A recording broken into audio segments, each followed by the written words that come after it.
Hey, you guys, testing the sound. Hopefully that went through. Hopefully you can hear me. Actually, I think you're going to be able to because, oh, nope, I was wrong.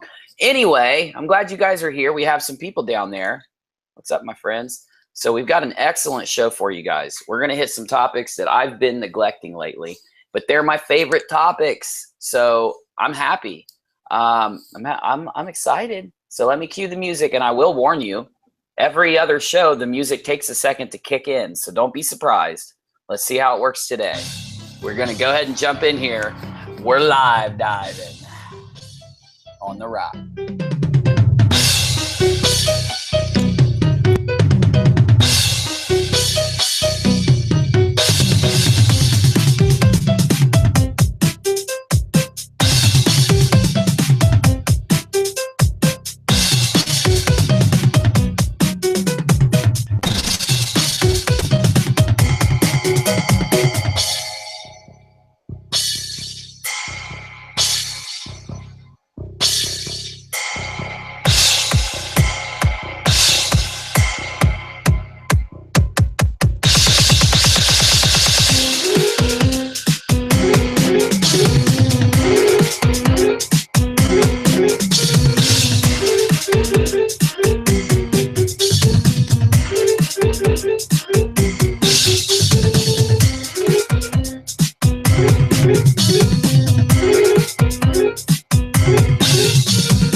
I know I'm playing some creepy music. Don't worry. We're just waiting on the Rockinats to get here. They're coming. I heard it. I heard YouTube ping the corners of the web, telling everybody we're on. It's getting crazy tonight, my friends. Let's do this. Live dive.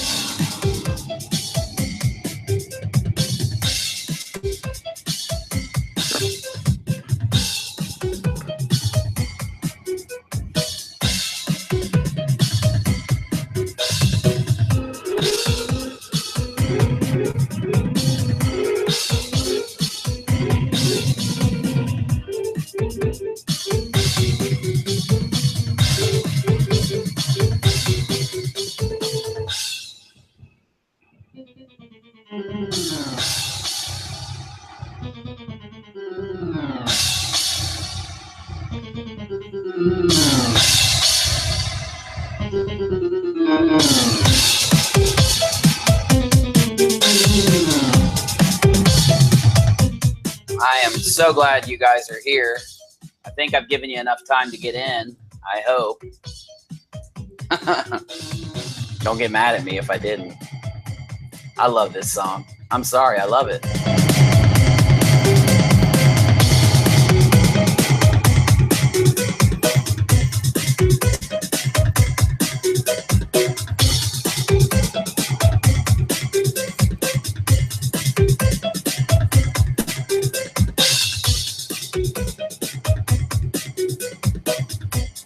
Count it down, here we come.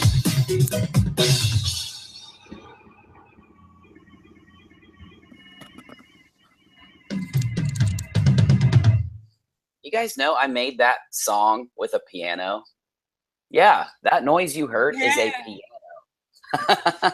Hi, Lynn. We've got Lynn with us, ZeroSister, her channel on YouTube. How are you doing, Lynn? Good. I'm doing very good. Well, I'm glad we can You have kept you. me up. You kept me up last night, though, to 4 o'clock. Oh, man. Yeah, we went late, huh? It was good. It was a good show. Thank you. Do me a favor and go ahead and tell our viewers. I'm going to drop a link for your channel while you tell them some of the things you cover and what you do on your channel. Maybe a little bit of your experience, and then I'll let Darkwolf say hi. So go ahead and let us know that real quick. Okay, my channel is ZeroSister, and I cover experiences, UFOs, Antarctica, Nazi Antarctica, Mandela effects,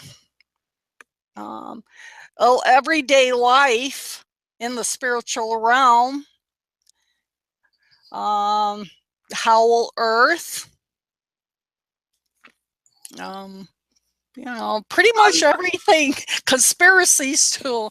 Pretty much everything. I mean, I know, and that's why I love your channel, because we both kind of do that. There's a lot of specific channels out there. I mean, me and you kind of do every conspiracy that we like. So that's why I love your stuff so much. Thanks. I love yours too.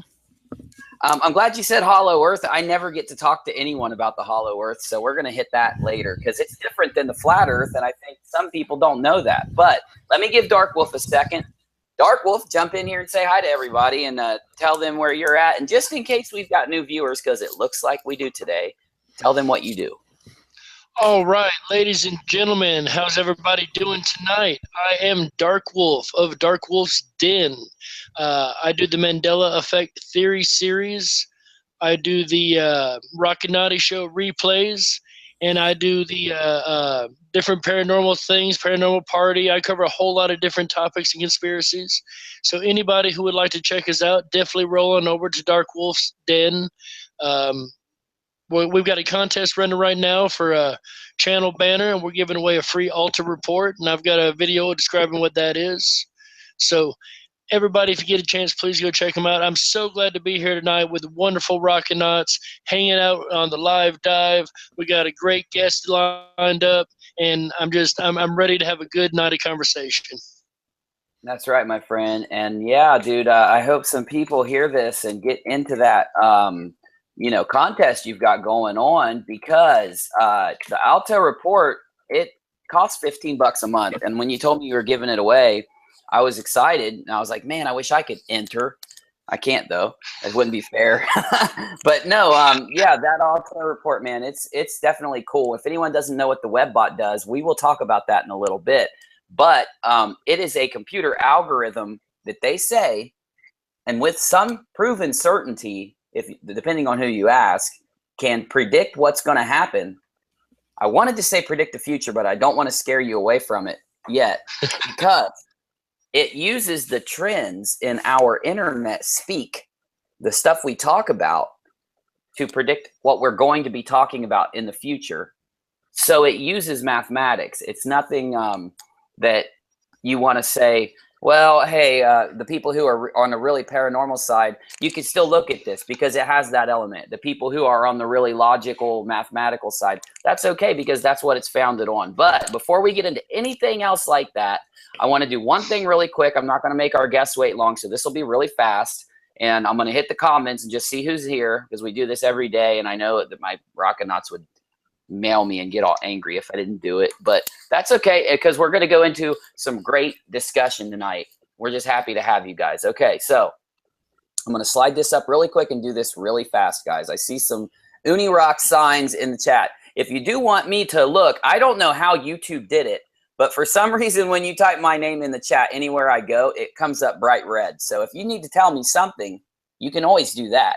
But if you have something else you want to say, and you don't think I saw it, or you're worried that I won't get to it, there is one thing you can do, and you can email me, and I'll make sure that link gets in that chat soon. Give me about 20 seconds, guys, while I talk to the chat room, and then we will get into this. So we got Brian the Brain in here. Cartoons Danielle. Hey, Cartoons, I hope you're feeling better. You told me you weren't feeling well for the last couple days, and I really have been, keeping you right there, right into my thoughts, trying to send you positive vibes, hoping you feel better. Vanilla Kirsty, what's up, Vanilla? Where you been? The Mike Dampier Show. Hey, buddy, I'm glad you're here. Mike, email me again. I know I tell you this like every day. I'm hoping you can come on tomorrow. I don't have a guest tomorrow, so please tell me you can come in tomorrow. Let me know what time's good for you. Stariana's here. Dead GPK. Shannon SL311. Hey, what's up, my friend? Burma's here. Hey, Burma, you got to get in here soon too. Anonymous Shield. Spindlin. Hey, Spindlin. I'm glad I got you in here. Joseph Gribble. Hi, Joseph. I do want to tell you I don't recognize the name. So if you're new, hopefully we'll leave a good impression, because we want to get new viewers to stick around. Make sure also, and I know you hear this from some YouTube channels, it's true. It's only true because I've had it reported so many times. You may have to make sure you click that bell next to the Unirock name because some people aren't getting notifications. But don't worry, it's not a conspiracy. We wish it was because I'd report on it. Actually, YouTube just messes up sometimes and you have to click that bell again. So if you haven't been getting my notifications, make sure you do that. Okay. Let me go ahead and slide down. I think I've hit everybody so far. You know, hurry up and comment if you want to get in the shout out. Don't worry if you didn't, because you know what's going to happen here. I'm going to hit this chat again soon. Charlene, I want to say hi to Charlene's kids. I want to say their names, but I don't have my book in front of me, and I know I'm going to mess up their names. So Michelle, Charlene, drop your kids' names so I can give them a good shout out. And I want to say, Michelle Signs, I'm glad you're here. My Rockinati, you know it. Okay, guys. Now, I have to, looks like we're having problems with Darkwolf. He keeps dropping in and out. You know what Darkwolf does, though? He always comes back, so don't worry. So, yeah, I want ZeroSister. I'm going to, for at least a couple minutes, I'm going to call you ZeroSister, and then I'll go back to calling you Lynn, because I want these viewers to get your name down. I want them to go check out your channel.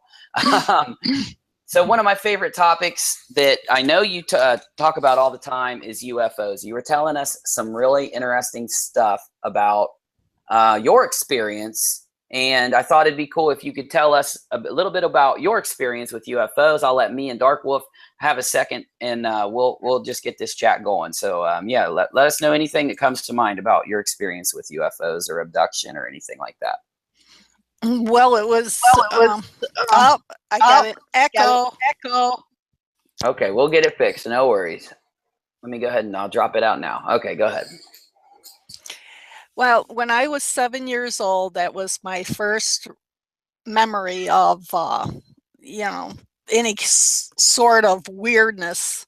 And mind you, I was born in the hometown of Rod Sterling. So that was just, you know, he lived right down the street from us. So it was not, wow. You know, yeah. That's cool. And also it's a hometown that was Endicott and Binghamton, New York. And that was, Endicott was home of IBM. And they started the whole, and we lived just a few blocks away from them too. We moved a lot around that area. Well, anyways, one night I shared a bedroom with my two sisters, Donna and Bonnie, and Donna was 2 years older than me. I was 7, she was 9, and Bonnie was 13. And we shared a bedroom, and Donna and I had bunk beds, and Bonnie had a single bed over on the other side of the room. I slept in the bottom bunk, and one night I was, you know, sound asleep, and my face was toward the wall, and all of a sudden I just felt light coming through, and I opened my eyes, and the whole wall was lit up, and the first thing I thought of is someone's playing with a flashlight. So I rolled over on my back, and I looked out, and there's a spaceman standing in the middle of our bedroom. I have pictures and drawings and illustrations of all that whole encounter there. And standing in the middle of sorry, I was checking our sound and I forgot to hit mute. I apologize. Go ahead though. So when I saw him, even before I saw him, there was this weird, ultra weird feeling, like really bad. And I knew that I thought he was going to kill me. And I said, I got to do something about this, because this man, he had a welder's mask type headdress on him, but like almost like a skin tight silk, just a one-piece suit and some boots. And I said, if I don't go and get my mother and father, this thing is going to kill us. So I was frozen, and I looked over at my sister, and my sister Bonnie was under her covers, like shaking. I could see the cover shaking, and I got up. I mean, it took every ounce of strength for me to get out of that paralyzation. And I started running down the hallway. I got out the door. On the right hand, we were upstairs, and on the top of the stairwell, there was on the right hand side, there's the bathroom. And I started running, and just before I got to the stairs, he got me. He got a hold of me on my left shoulder, and I ducked into the bathroom, and behind the bathroom door there was a hamper. Where the hamper goes, there was like an inlet behind the door, and I crawled in there and held the door flush so it couldn't get to me. And then he was peeking through where the door hinges were. He was peeking through and saying, I'm so sorry I'm scaring you like this. I'm so sorry. And with that, I kind of calmed down. Well, the next morning, I just blacked out. And the next morning, my sister comes in the bathroom to use the bathroom, and she closes the door, and I'm standing behind the door with my eyes open and just paralyzed. And she goes to me, get out of the bathroom. I have to use the bathroom. And I wasn't responding or anything. And so she got real mad, and she went downstairs to get my mother. And my mother just came up, and see, this is what I don't know if this was all planned, but for some reason my mother didn't call for help or nothing. All my mother did is pick me up and put me in bed. And I laid there for 3 days, and she just said, oh, she just must not feel good or something. Like, they never asked me or anything. I was scared to talk about it. But from that day on, I could never sleep normally again. Yeah. So this is why I have a problem with these abductions and stuff. And I have a problem believing that there's good aliens and things, because they're putting children in post-traumatic stress syndrome or disorder. Yeah, and we've heard about this, actually. We've had a few different reports of this kind of stuff happening and tapes of it. Actually, viral videos have come up, and one of them that was really, really famous, because kind of along the lines of what you said, and it's called the McPherson tape. I just wanted to bring it up because there's a lot of similar things that happen. Go ahead, though. I want to hear what else happened at the end of this before we talk about anything else here. But yeah, so what ended up happening? Well, the only thing is, this was really strange, because my mother and father, like all the kids, had to go to bed at a certain time, but they didn't make me go to bed. They let me stay up with them on the couch until I would fall asleep. They never questioned it or why they did it. The kids could never understand it. My brothers and sisters couldn't understand it.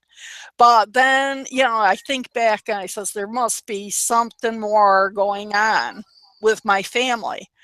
And I knew from that point, this being came back a few times and disciplined my brothers and sisters and told them not to touch me or make me mad or anything.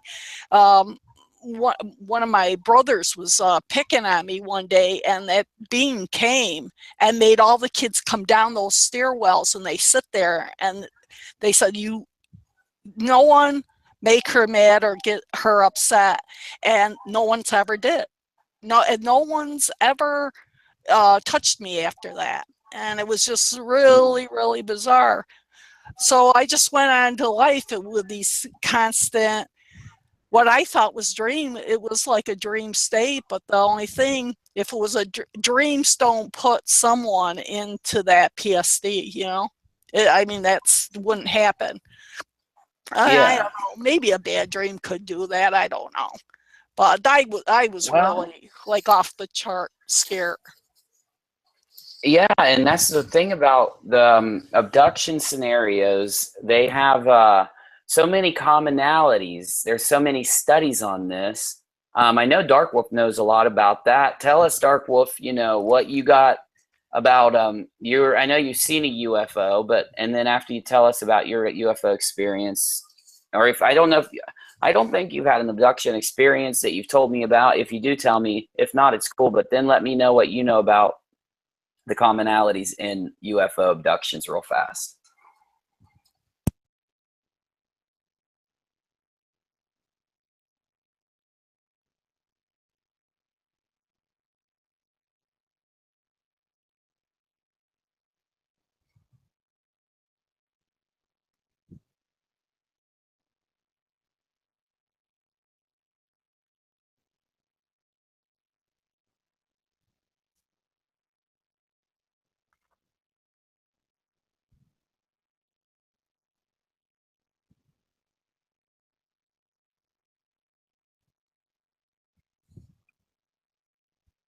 Darkwolf, are you muted, buddy? Hold on real quick. I'm sorry, my friend. Yeah, you gotta go ahead. Restart. I apologize. When you dropped, I didn't realize you dropped out. Go ahead, buddy. So I've not personally had an abduction experience in my time. I have seen a couple UFOs, including one, the triangle craft with the circle in the middle. That's one that I definitely seen at night, but I seen it clear as day, if that makes any sense. But I personally experienced that I can account for. No missing time, no pieces in my body that I can't explain, anything like that. Darkwolf, hold on, buddy. We're still having issues with your sound, I think. Go ahead and we're gonna have to unmute you real quick. Try that. All right, I'm muting, unmute myself. Here. Okay, we'll use that as a test. Rachel, he just spoke. Let me know if you hear him or not. Okay, Darkwolf, I'll come back to you. Let me just tell him what happened to me, and then we'll come back. I'll do it real fast, though. Let me know as soon as you hear All right, him, sounds good. Okay, we apologize for any sound problems, guys. We've been having this issue with our Hangouts lately. I'm going to go ahead and change my audio driver really fast and see if that helps. Darkwolf, just say hey real quick, and then I'll tell him my story. Hey guys, I'm sorry about the audio and technical issues. If anybody can hear us, sound check. That's cool. That's cool. I don't know if they can hear you or not. So, all right, you can hear him now? Okay, now you're good. Okay, I fixed it. I don't know how I fixed it, but I fixed it. Go ahead, bro. All right, here's Darkwolf. He's finally here. Go ahead, buddy. All right, guys. So glad to finally be on the mic. Good deal. So, I have seen a couple UFOs in my time. One of them was definitely the triangle craft that I seen with the circle in the middle. I seen that just as clear as I'm looking at you right now. Scenarios, I've never had an abduction case in my personal life. I've not had any missing time or any foreign objects in the body or implants or anything of that nature. So no evidence that I can find to point to me having an abduction case. However, I have studied this phenomenon for quite a few years, and it's intriguing as can be to me because a lot of the abductees have the exact same story.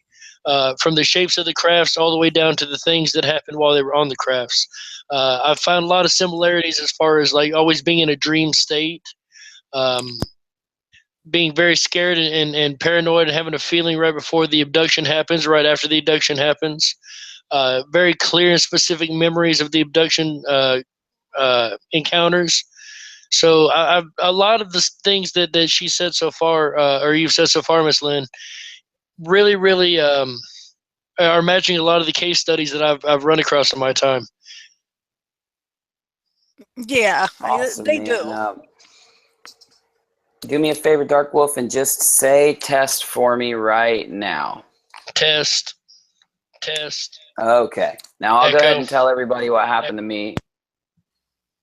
I'll tell everybody what happened to me and my issue. I was going to say issue with it because it is an issue, but my experience. But I saw a triangular UFO, much like Darkwolf's, not like the one you see here. Actually, I played this because this is my favorite UFO sighting that I have on file right now. I have a few more I'll play as we go, but yeah, I saw a triangular UFO on a military base, and it had a beam coming out of the middle of it. I always attribute it to being a military aircraft, but I will say it didn't make a noise, and it moved like a helicopter until it disappeared. It just hovered and then kind of shot off. So Very strange. Let And me what Darkwolf said on commonalities. real quick. I Go. apologize for interrupting you. Oh, I think you still have a loop. Go ahead and test for me real fast, bro. Say test. Test check. Test check. Okay. Test check. Okay, sorry about this, guys. Okay, we're going to get this going. I think you're fine now. Go ahead and ask me that question, man. We'll test for your loop. All right. When you seen this this craft with the beam shooting out, wasn't that around the same area that I had my encounter also, or was that another area you were in? I can't remember. Yeah. Okay, I got this loop taken care of too. Okay, yeah, and no, I was near you. I was in near Clarksville, Tennessee when that happened, when I was in the military. So that's always been strange. And I think everybody's heard, but if we have any new viewers, Darkwolf and I never met until we made our YouTube channels a few months ago. But we did live in the same area for a while when I was in the military. Just one of those strange synchronicities, coincidences that happens with this channel. Okay, so there is a question from the chat for ZeroSister, and I want to make sure that I get that out real fast. I want to say hi to, I'm going to say it wrong.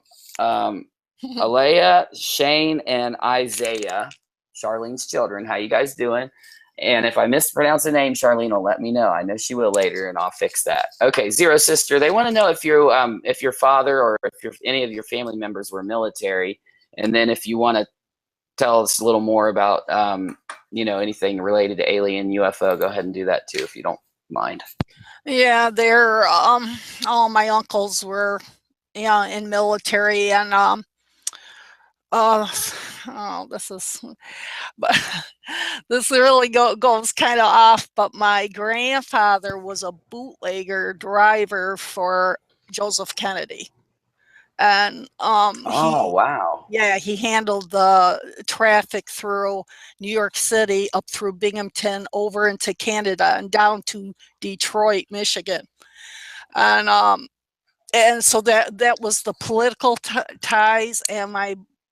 But the thing is, it's because of me. There's something because of me that, well, Obama hired my brother to come working for him in a high position. Wow. Yeah, and now he was put in a really good position at MIT, and he lives down by Washington, D.C. And the last time I was down visiting him, I tried to tell him that there's no reason for him to be in these high positions. He only went to, the University of Rochester. He took up political science, and but he's been placed in high positions. He went to lunch with Leo Panetta, head of CIA, and it's like all this stuff. And I says, there's no reason for him to be in these positions. It's because of me. There's something with me. And I think it has something to do with the Monarch program. Well, so you mean like something to do with you in terms of your, like the abduction things that have happened to you and things like that in the past? Do you think that has something to do with it also, Yeah, all factoring together? I think they knew, the powers that be know that I'm a witness to the secrets of the underworld and stuff and what's going on. Because I've tapped into, I couldn't read, I couldn't write, I had a learning disability, but yeah, I graduated from high school by effort. I don't know any other person that would graduate from high school because of effort. I tried. They passed me. I not only passed, I won a $25,000 art scholarship. I mean, it was just like really weird stuff. I did the SAT test, and when I couldn't do it. And when I went for the multiple choice letters were popping out, and I got almost a perfect grade on the SAT scores. And they called me into the office and said, "How did you cheat on this test?" And I just said, "I didn't cheat." And they go, "There's no way you could got that, not with your grades and things." So there was like all weird things were going on throughout my whole childhood, but yet my brother, was see what they wanted. They wanted to quiet me down and use my brothers and sisters as ransom. So they grabbed my brother out of to keep me shut up and don't talk about this stuff. And it didn't work because I left my family because they were all calling me crazy, and I know I'm not crazy. And I needed someone to support me, and I was just so lonely, and I was hurt. I was so hurt because no one, I mean, even my best girlfriend, once I started getting the UFO abductions where I knew, okay, this is really happening, they didn't want any part of me. I mean, they were just like, just keep her away, she's crazy. And one of the biggest mistakes I made is I went on television on when the Independence Day came out in 1997. They asked, our local news asked, if anybody's had UFO encounters, please call us. We want to know your story. Well, at this time, I had paintings of these things I saw on a spaceship. These paintings, I was all doing them, and they're all hanging on my wall. And I called the station and told them just a little bit. Within 15 minutes, there was 6 people, a TV crew, knocking at my door. And when they were just came in, they just couldn't believe it. Their mouths, their faces turned white, their mouths were just open. They did a whole interview with me, and they cut out it all.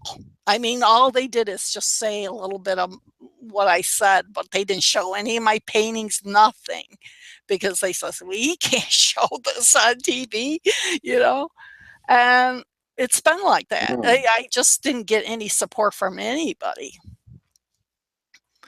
But yeah, it is really, really hard when that happens. It's like more now now it seems like the abduction reports seem to be more normal from people. And I know that just in the 90s, it was very rare to hear about them. It's something that's really changed with the advent of the internet. It's like I seem to hear a lot more well, ever since starting my channel, of course, but I've been reached out to by many people who say they've had abduction experiences.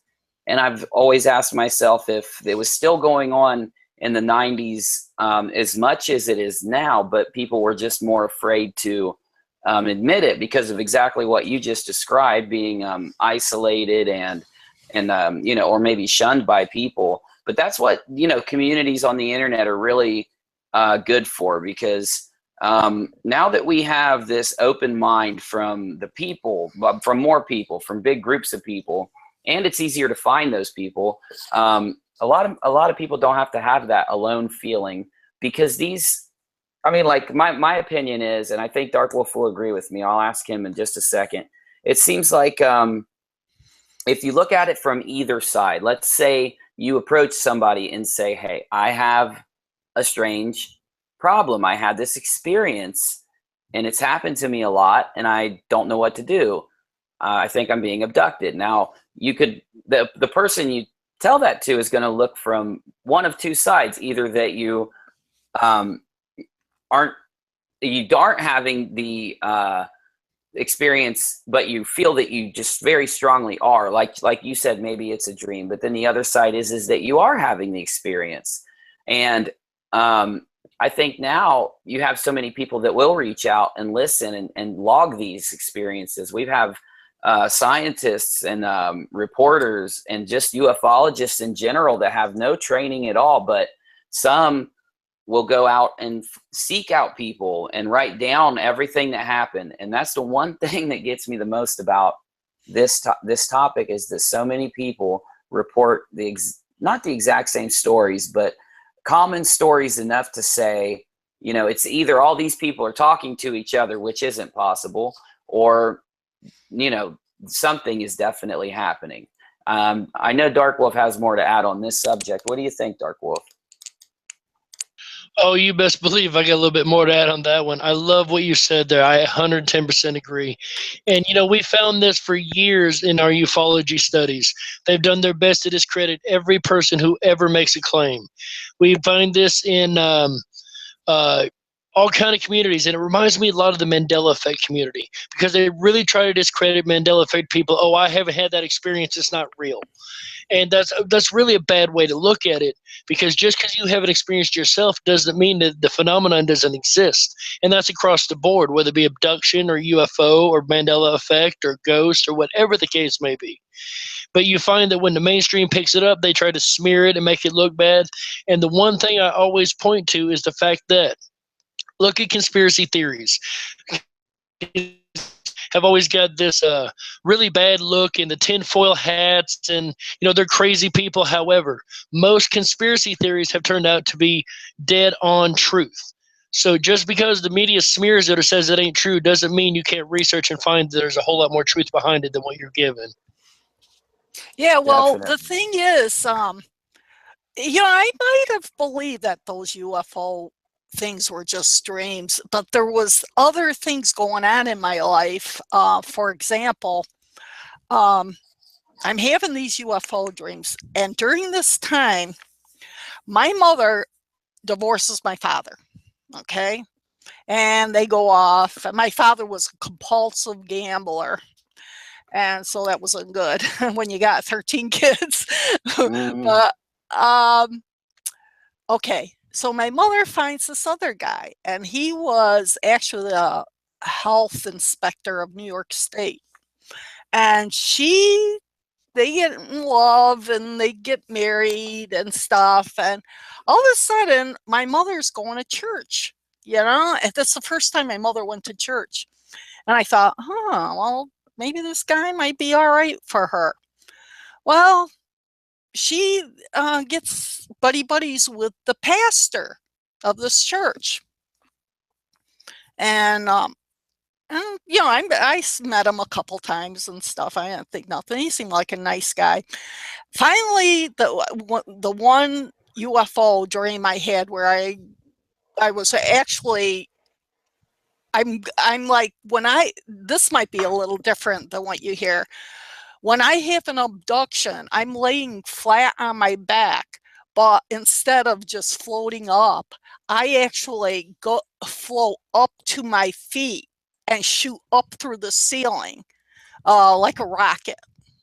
And this one night, it happens every night, or at least 3 times a week. Okay, so it's happening again, but this time I see this figure, and he puts up his arms and he says, "Behold." And the first time in my life, I actually looked up and I was going into a bottom of the flying saucer. That was when I said, oh, this is really happening. So I asked my mother, can I go and talk to your pastor? And she says, yeah, go and talk to him. Because I'm thinking it's demons. And I says, something's really happening. So I made an appointment with him. I go into the office and I said, I think I'm being affected by UFOs and demons. And he looks at me and he goes, well, maybe they're not demons. And I go, well, what do you mean? And he opens his drawer and he pulls out the Bible and flying saucers. Now, what are the chances of a pastor having a book? And he wrote it. He wrote the book. So you tell me that wasn't all organized and arranged. And very synchronistic. His name is Dr. Barry Downing, and he's on the, well, he retired, but he was on the board of MUFON. And he traveled okay. the world and went on to the, you know, everywhere, Paris, France, to talk about this connection with the, you know, UFOs and, you know, the Bible connection. So Is then can I ask you one thing? Is it okay if I show some of your artwork while you talk? I just want to ask first out of respect, sure. real fast. Sure. Okay. So, Okay. you know, these paintings were shown, someone saw them on the internet and contacted me and said, I want to show these paintings in Los Angeles. And I just, well, these are huge paintings. I mean, they're like 4 by 5, you know, they're not little paintings. And I sent them out there, and it cost them to, because they put them in these special boxes and stuff. They were, it cost them $2,000 each way to, you know, it cost them $5,000 just to show those. And the response, they says they were really, really pleased at the response. But one evening, I guess, a few of these high society art critics came in that gallery and said, what is this? And they were saying, well, she claims to be, you know, in contact with aliens. And they just were looking. And I'm going to tell you, those people know that I got it. And I'm the only person that got it. That Bible was channeled through man, because I was channeled. I know how it works. They can easily, they channeled those paintings into my head. And although the Bible, you know, it has wonderful things, it only takes one thing for it to be wrong. It can ruin your whole foundation on your faith. You know, it's not infallible. You know, the Bible is a translation. You know, it's not the original writings. You know, anybody could do anything. You know, even it's biblical that the word of the Creator was written on your heart. It wasn't even supposed to be written down. And I could go off on that whole tangent too. But oh yeah. Well, I mean, let me interject for a second. Okay. Well, just before you go there, I was just going to say, you know, I love these paintings. They are very well painted, and they're very inspirational when you look at them. And the thing is I start to see like a lot of I don't know how to say it, but maybe inspiration or commonality between this stuff and I would say other paintings, but they aren't. I saw a woodcut from the 1500s. Are you seeing this too, Darkwolf? And some like it's come. And here's the thing: I don't think that you looked at this woodcut and then drew some of these. I'm thinking that this woodcut was inspired from the same place you're talking about being inspired by. I think. You know what I mean? Yeah, I can see this inspiration that would come in to people who really see something, you know, like this, and seeing how it, you know, throughout the ancient times there are other paintings that are much older too that have some, not even looking the same, but it's the same feeling that you get. You see what I'm saying, Darkwolf? What do you think on this? What I'm trying to say? You might be able to speak it better than me. Absolutely. When you first pulled this picture up, because understand this is the first time I've seen this art. I've heard about it in pre-show, but I have not seen it to just now. So when you first pulled that one picture up you just had, the first thing I thought was the old German woodcut from the 1500s. That's exactly what it reminded me of. Yeah, that one right there. And it kind of made me sad when I looked some more and realized they were pulling the wolf up. I'm kind of jealous. I want to be that wolf. But anyway. Is that a Looks wolf? the size, I though. thought oh, okay. Maybe it's a coyote. Yeah, Looks like you a got wolf a to me. smaller screen than me. Yeah. But anyway, Well, like yeah, you but said, they're it reminds beautiful. It's not a me of wolf. just so gorgeous. It's a deer, right? Is it a deer? No, A calf? if you knew the Bible, that's the picture of Passover. All firstborn was Oh. killed. And Oh. Okay. yes. So yeah, even the discs in the background, because the woodcut had the discs and the cigar-shaped craft in the whole different versions. So this looks like a more defined version of something we would have been looking at on that woodcut. That is amazing to me. At first thing came to mind too. I'm so glad you went there. Yeah, You that's can the see the thing. inspiration too. It's just There- yeah. Oh, all absolutely. these artists from the past, it all happened to them too. That happened to me. And the only way they could get it out is through their artwork. And I'm sitting there and I says, well, this is people, you got to remember, a picture says 1,000 words. You get all kinds of messages when you look at these. But I'm a regular artist too. I mean, I do that for a living and stuff, but I don't do just that. But So this work right here, these are great. A lot of it reminds me, especially the ones with the wise men in the desert. It reminds me kind of, you and I have seen Da Vinci's work with the things in the background behind the Mary and different things. It kind of reminds me of that kind of work, things in the background. That's amazing. I love the detail in this artwork. That is absolutely gorgeous. There was only that's what I was going to key on too. Yeah, the one thing they did tell me, and I really don't understand it. They says pay attention to the colors too, and I don't know what they meant by that. I guess the color is what was going to make these things or something. I don't know, but that I don't really understand why they said that. It really does. The color contrast and the detail in these things, it really does make everything pop at you. It's absolutely wonderfully done. Thank you. But yeah, so okay, what I want to ask you, because I'm starting to have my brain churn here a little bit, though. I know you said that you described what happened to you with I would say contact, the kind of, and you've described them talking to you. How many times?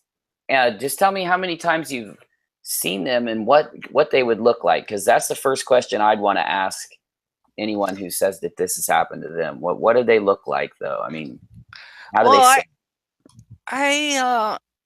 I think I seen maybe around 17 different types of beings. Of course, I saw the tall grays, I saw the regular grays, and the time I saw the regular grays, what was told to me, I was on a dirt road, and I there was nothing on this road. This could have been inside the hollow earth, I don't know. But on the left-hand side of the road, there was nothing except trees, and then there was a field, and there was an old abandoned, what looked like an old factory from the 1800s. It was really strange.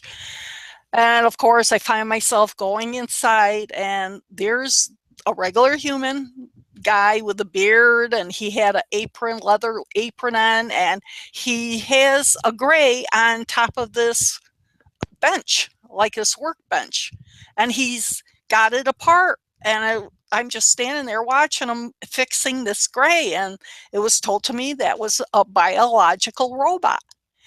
And then all of a sudden I look up, and there's all these grays floating up in the rafters of the barn, and I'm thinking, what's going on here? And then all of a sudden I was gone. But that's what I saw, but I saw it in great detail. And so all these, this is what people don't understand. Most people are saying that the powers that be, they have technologies, unknown technologies that are 57 years ahead of ours. It's 5,700 years ahead of us.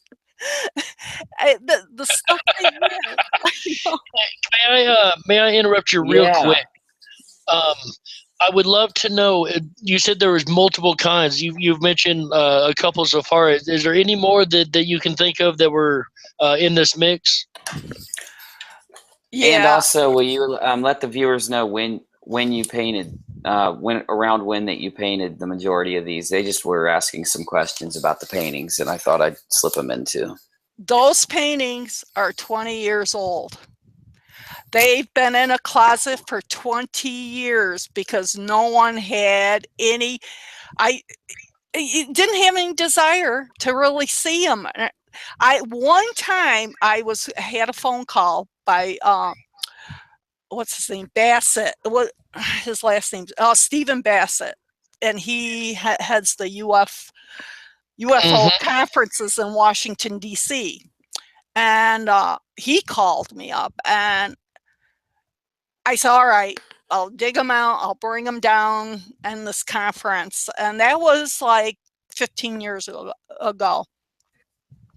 Well, the night before, the police picked my son up. I have one son. And they arrested him.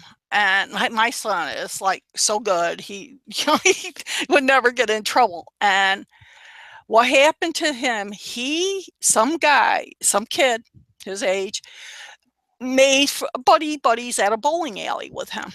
And he was flaunting all this money and buying everything at this bowling alley.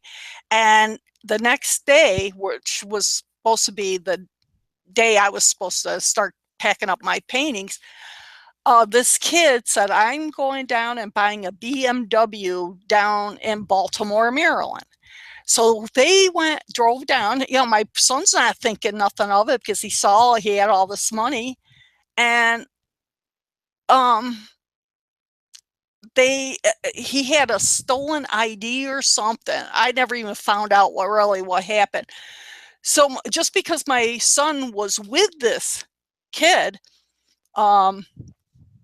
he gets arrested, but they let him go. Nothing happened. But I had to bail him out and everything, do all that. And I called up Stephen Bassett and I told him about it. And it was almost like he knew about it. Like he goes, all right, well, maybe some other time. Like he didn't even care. And I'm thinking, gee, that's weird. So, after that, then I said, forget it. I'm not doing nothing with these. I knew when the time was right, they were going to come out. Someone was going to approach me, and they did. It came out. I just didn't expect it to be this long. That's all.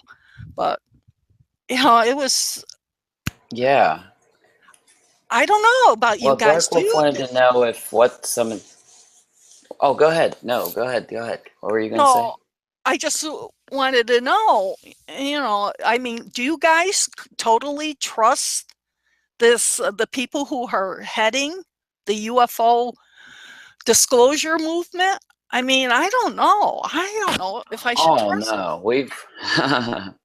We've talked about this before. I know that in any group of people, regardless of what group or what they're attached to, you're going to have people that are there with good intentions that are trying to further a cause. Like I would hope that, eventually, we'll get to a point where we're there, just furthering the cause of knowing. And then you'll have people who are there to make money. Then you'll find people with all these motivations. So if I separate all those out and not say anything about their personal motivations, I would think especially in these conspiracy groups, we've found, and we talk about this on our live shows so much, that we've found so much evidence of purposeful disinformation.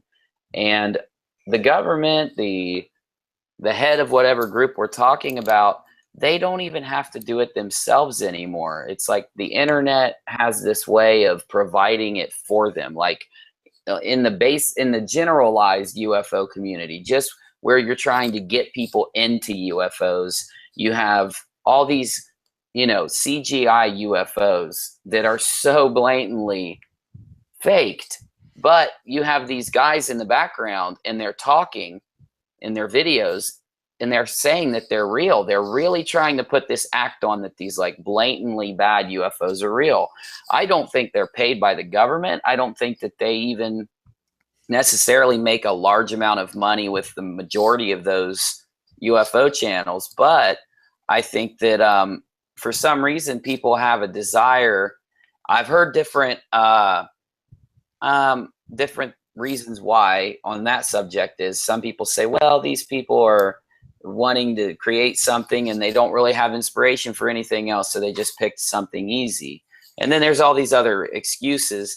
I mean, but in sticking in line to what you're saying, just in the UFO community, it would be so easy to have agents. It'd be so easy, and agents just being a person that is contacted by a company and they say, look, we want you to go to any of these conventions and lie. We just want you to go there and say this and say this and say this.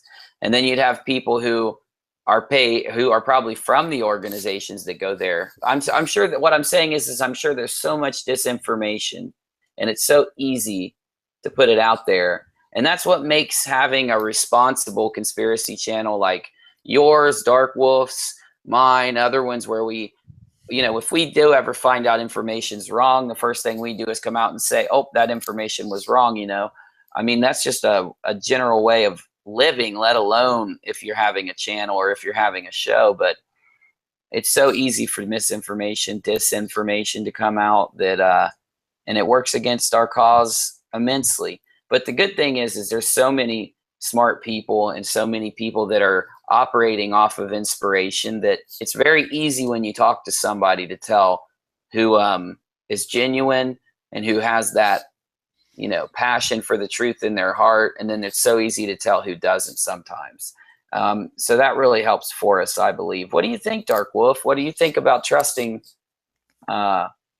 And I have a couple questions for you as soon as Darkwolf's done. Our audience is loving this talk, so I have a couple questions, and I want to make sure that we get Darkwolf's question answered too. But what do you think, buddy? Well, I think there is a whole lot of disinformation, again, in all the fields, whether it be UFOs, Mandela effect, ghosts, whatever the case may be. I believe the government don't want people to get onto a lot of truth. Now, not to say there isn't some truth in there, because that's what disinformation agents are good at. They'll throw a little bit of truth with a whole lot of non-truths into it and try to confuse everybody and mess the field up. In ufology, this is run rampant. There's been projects uncovered by the CIA and all these different NSA groups that have blatantly done their best to discredit ufologists, to discredit any evidence, real evidence shown. They've done their best for years and years and years to put disinformation agents and government agents in. There's one story of a guy, real quick, that he seen some weird stuff over an Air Force base near his home. So as any good citizen, he called and told them, hey guys, there's some strange UFO activities above your base. You might want to check into this. So instead of the government saying, okay, we appreciate your time, thank you very much, knowing they were testing top secret equipment. No, they went in, they messed with this guy in every way. They would go in when he wasn't home and rearrange his furniture, just totally mess with him to the point that they were trying to drive him insane, and it worked. They actually had this guy hospitalized at one point. So it's run rampant to the point that it's just insane anymore, the lengths they will go to cover some of the stuff up.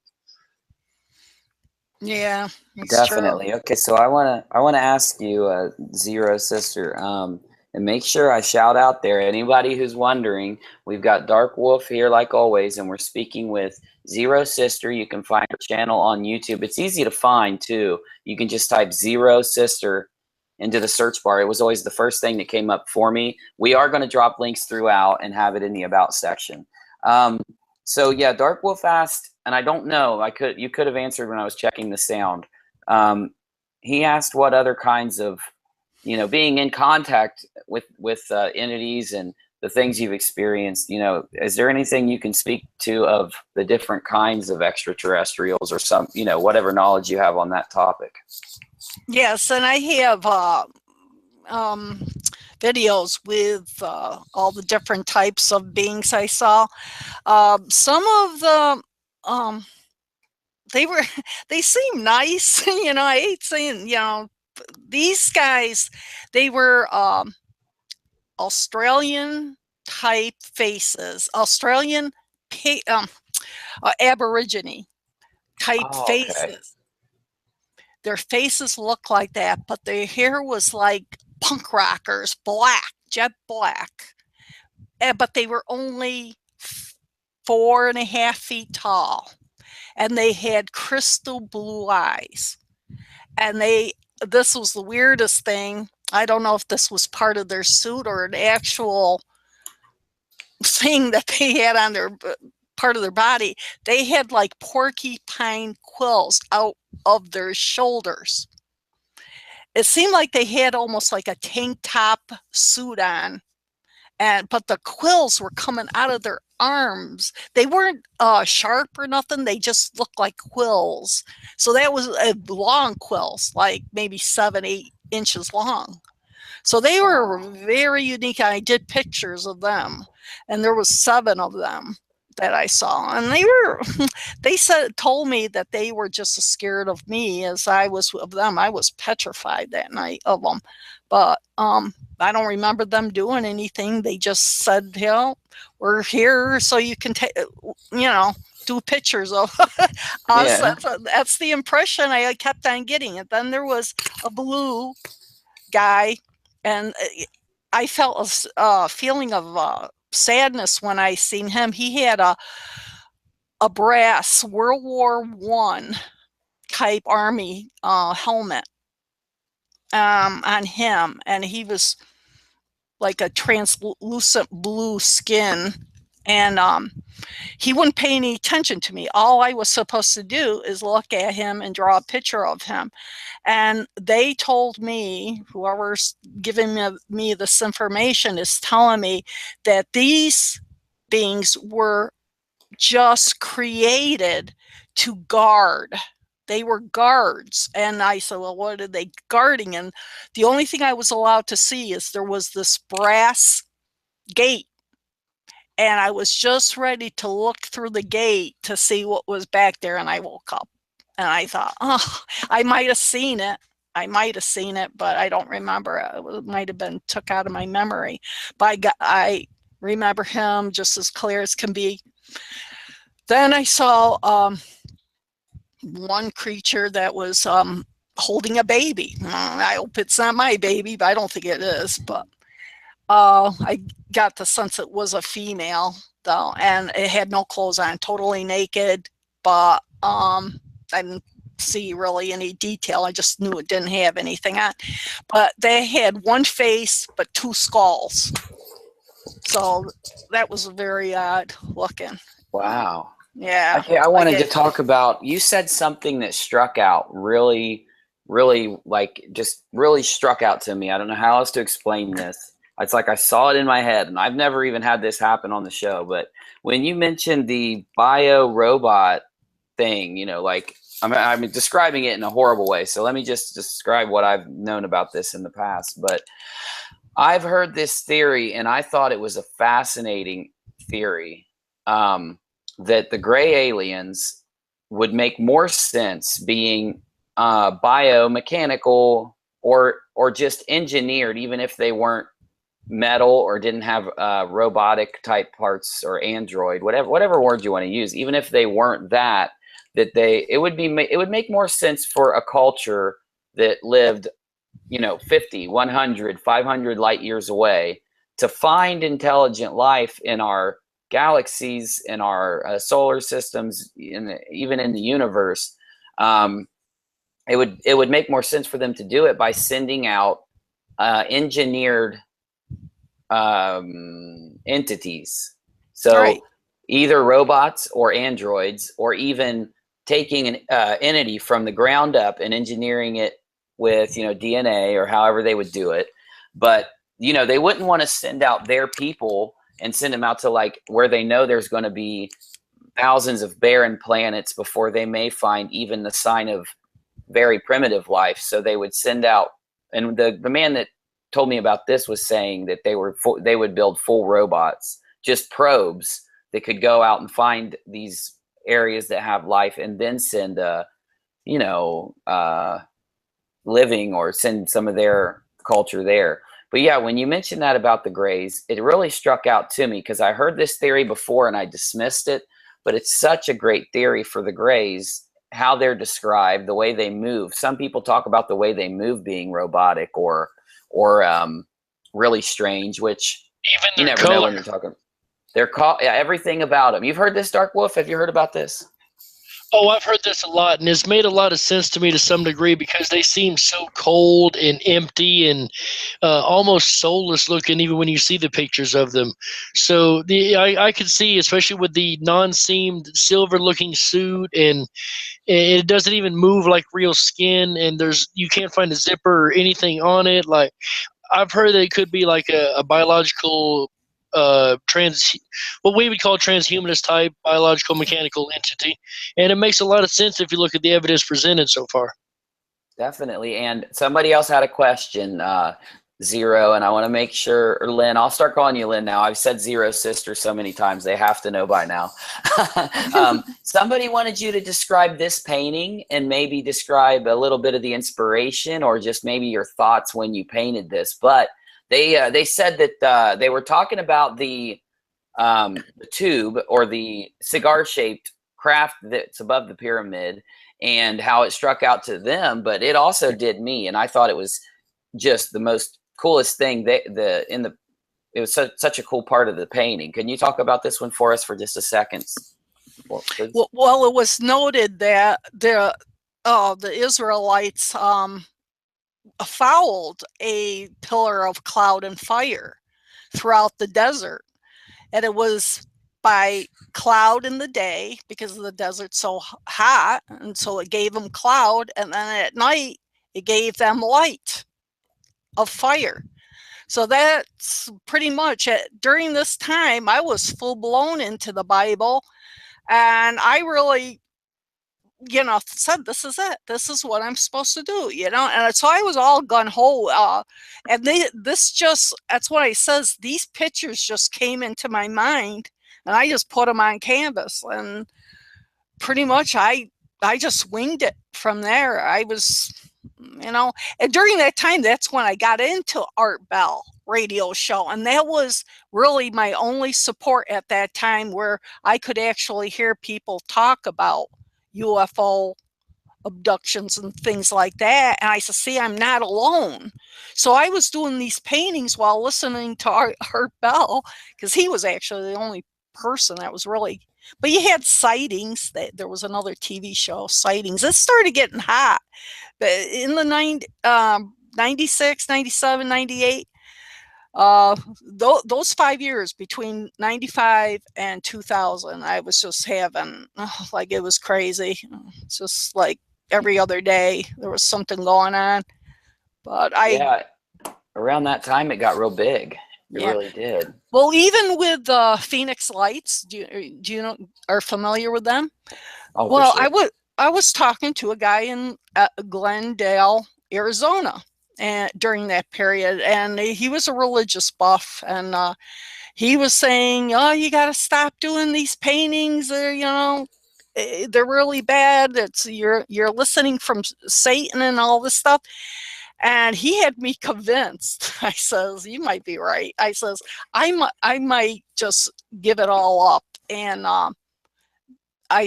I went to bed that night. I said, I'm going to give it up. This is crazy. And that night, Phoenix Lights happened, and it flew right over his house. Oh, wow. Now, so the same guy that was saying that to you? Yeah. Oh, wow. I mean, what are the chances of that happening? This is the kind of stuff that would go on. And I'm thinking, wow.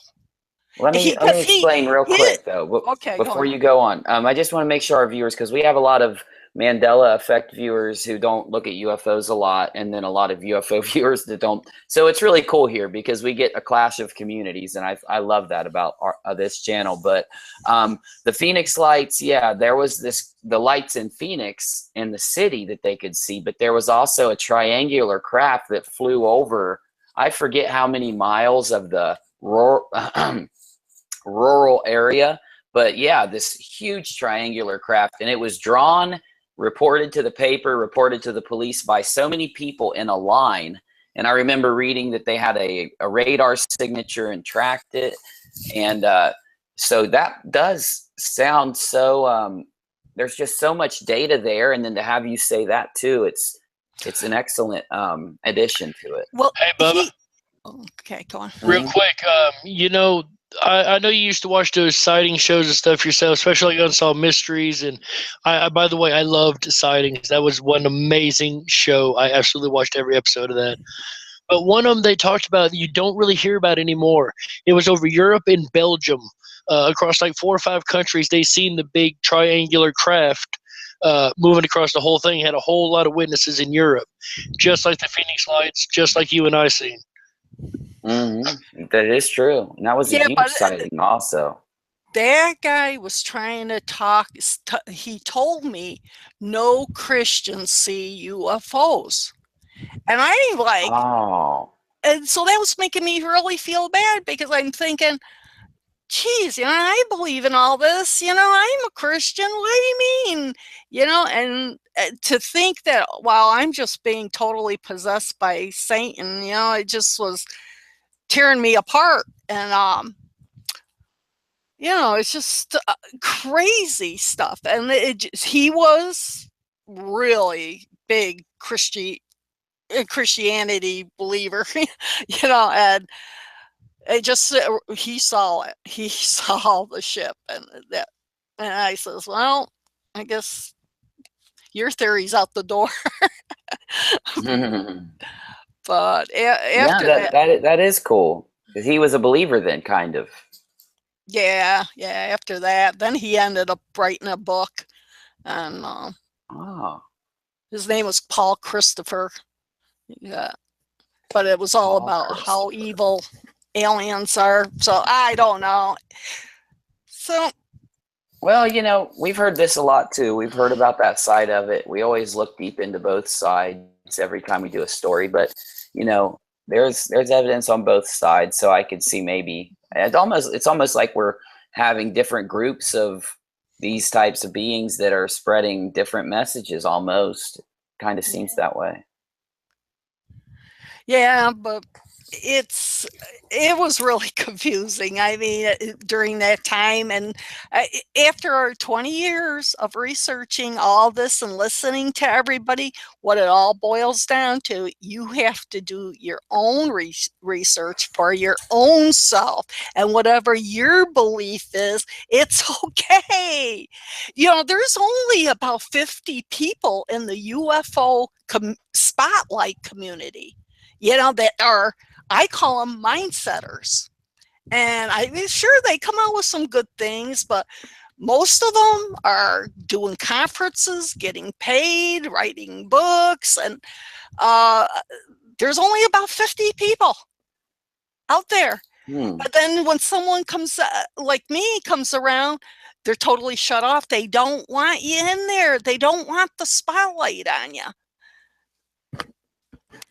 It does seem that way. I've seen that a lot lately in this in the UFO community. I've heard this too from many people, and they stop going to the convention sometimes. Well, we're waking up, and we're, you know, I'm going to tell you, your listeners are going to be waking up to that fact. Maybe it takes someone to say it, so you know, I listen to all those guys, you know, all of them, but there was something inside of me that says, no, I'm not going to buy it all. Not 100%. I'm not going to do it. And that's, you know, if they can get you 100%, like, they got you. But if you can just feel in your heart, like, that just doesn't feel right to my heart. You know, you got to feel what's in you, because that's the only way you're going to siphon it, you know, all the bad and the good, you know, it's what's right for you. Because we should always use discernment in everything that we look at. And that is one thing Uni and I make it a point to do. No matter what we're looking at, we try to discern the probability of how true or false everything could be. Well, Well, yeah, it's but we always want to make sure we keep our minds open because when you speak of somebody's experience, yeah, I Oh always yeah. default to that someone's experience is able to be taken as their experience, 100%. And I usually don't use the probability table when in that kind of situation. When it comes to facts, sure, when it comes to someone showing us a video or bringing Right, up a right. theory up, sure, but in the experience realm, you got to go with your gut there, and Oh yeah, most definitely. I was just talking about it in general, like when looking at different things like information, just making sure you always definitely. use your discernment. well, the Mandela effect is now affecting UFO experiences, like the Randlesham forest encounter. I must have heard that's. Are you guys familiar with that UFO encounter on a Definitely. military? Okay. I Yeah, just saw it. let me tell my viewers again though, because I want to, like I said, I want to make sure they follow us. But yeah, so we had that one, which I think it was in the 70s or 60s, around there. But yeah, they a few military men who ended up staying in the military. One of them at least stayed in the military a long time and got a high rank, but they were dispatched out into the forest around the Rendlesham, and it's in Europe, in the UK, I believe. And they found two of them or three found a triangular craft. One touched it, and he saw numbers, ones and zeros in his head, and started writing them down for years. And he kept a book, and he wrote them down, and put the book away. And then 20 years, 30 years later, it was a big story. And it went viral for a while because he dug that book out. And when he took it to a computer programmer who could read binary code into a program and find out, what the zeros and ones added up to, what letters came out, it gave a short message and coordinates. And the coordinates this is so fascinating and so just synchronistic, so coincidental. The coordinates actually pointed towards a place in the ocean between the United States and Europe where there was rumored and legends of an ancient civilization that sunk there, kind of like the Atlantis story. But yeah, sorry to interrupt you. Go ahead on that one, though. No, I'm so glad you said that what you know on that. Well, I been listening to that story for decades, that experience. I just saw it 2 weeks ago on TV, and I wish I could remember what program it was on. They It have it was on nothing. Ancient Aliens. I know that. Yeah, but it wasn't on that.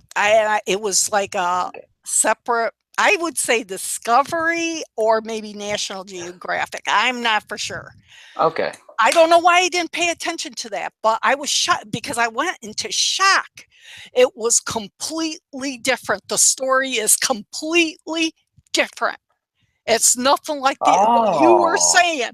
And that's why I said there's a Mandela effect going on with the UFO experiences and stuff with the old ones. If you guys wow. go back and you got to get an updated program and start looking at those they're totally completely different, the stories. So I was flipping That's out. amazing. I said, oh my God, it's the Mandela effect on that. We've heard this throughout the UFO community, actually, that we've gotten a lot more, and it's really awesome because we have a lot of. I started doing UFOs, and I made friends with some UFO channels, and I've got some pretty sizable UFO channels that are now Mandela affected because they've watched some of my stuff, and I only know this because they mailed me and told me about it, and a couple. I'm not going to say the names of channels, no matter how much somebody begs me, because I don't want to embarrass anyone. A couple channels that told me back in the beginning of my channel, oh, this Mandela effect thing, you guys are crazy with that. They're making Mandela effect videos now, and I'm not making this up, I promise you. So it's so awesome. I love it. I don't think it's bad or anything. I think it's so cool. Wow. Yeah. It's the word spreading. Yeah, it is. Oh, I know. I get those people you know, oh, you got dementia and all this stuff, and here's all these people making comments on what they're experiencing. I can handle getting slack like that, but you know, my people that come on my channel and put their comments down and tell what their experience, and then you have some jerk coming in and he's putting me down, but he's putting everybody down because we're all experiencing something. And it just makes me angry. Definitely. Darkwolf, what do you think, man? Give us the response here real quick. So I'm glad to see these channels finally opening up and doing more Mandela effect stuff, because it's really, really nice to see channels expand on their stuff and do different kind of stories and materials and really be open to things. The funny thing about the Mandela effect is, you know, you could look at a lot of examples and they not work for you, but you find one of them that hits you right to the core and you're like, no, this isn't right. Now, I haven't heard about this in the UFO community. I have followed the Rendlesham Forest for years myself, and I'll have to go back and take another look at all the evidence presented and see if something has changed, because that's interesting as can be to me. Definitely. You know, and I want to add in there too that you know, you're always going to get these people who are kind of naysaying or kind of telling you, oh yeah, you've got this issue and this isn't real, this doesn't happen, and you shouldn't feel this way. But the fact of the matter is, you were talking about this from when you were younger and up until now, and you experienced the UFO phenomenon. You've experienced the Mandela effect, you know. And my thing is, sure, if you were the only one, if you were the only person out there, if you were 1 out of 100, if you were 1 out of 5,000, I'd go as far as to say if you were 1 out of 50,000, maybe those naysayers would have a, you know, they'd have a reason to say something. But the truth of the matter is, this isn't those kind of numbers. We're talking about people up into the millions almost. We know of like 500,000, 800,000 million people who are watching some of these conspiracies and fully believing, and not only that, experiencing. And when it comes to Mandela effect, it's getting so big now, the numbers can't even really be counted. We're talking like some comments on some channels adding up to over 1 million, and some views going up as high as 10 and 20, and this is all over the board. It's not just a singular thing. So it's becoming a trend, and it's only becoming a trend because if somebody's going to look at UFOs or Mandela effect and they're going to say, I believe this too, and they're going to be moved by it, and they're going to be convinced of it. And you get a lot of people saying this. It doesn't matter if it's happening or not. That's something you have to prove inside the theories, inside the conspiracy. What matters is since, because it could be something like a UFO phenomenon, could be that the UFOs are from another dimension, or they could be angels. We don't know. The truth of the matter is, though, with so many people seeing UFOs, we know that there's something in the sky. We know that the phenomenon's happening. Even the abduction phenomenon has been reported so much that it is categorized that way. And the best thing about the Mandela effect is that it has hit that it's hit that designator also. So no matter what people want to say, oh, the Mandela effect isn't these logos, and it's not a movie changing, and it's not someone talking about CERN messing up, and it's not this. Well, the truth of the matter is, no matter what it is, no matter what is behind it, it's being seen by so many people that right now and forever now it's going to be real. So at least we have that too. And the thing is that we had a question from the audience for you also, and they want to know if you've found a good support system, a good support group that you can talk to regularly now. Have you found that now? Because I am bringing it up for a reason. We have, along with 5, 10, 15, I don't know how many others, a lot of channels now are using, there's very specific programs that have rooms that you can go into, and it's just like YouTube kind of.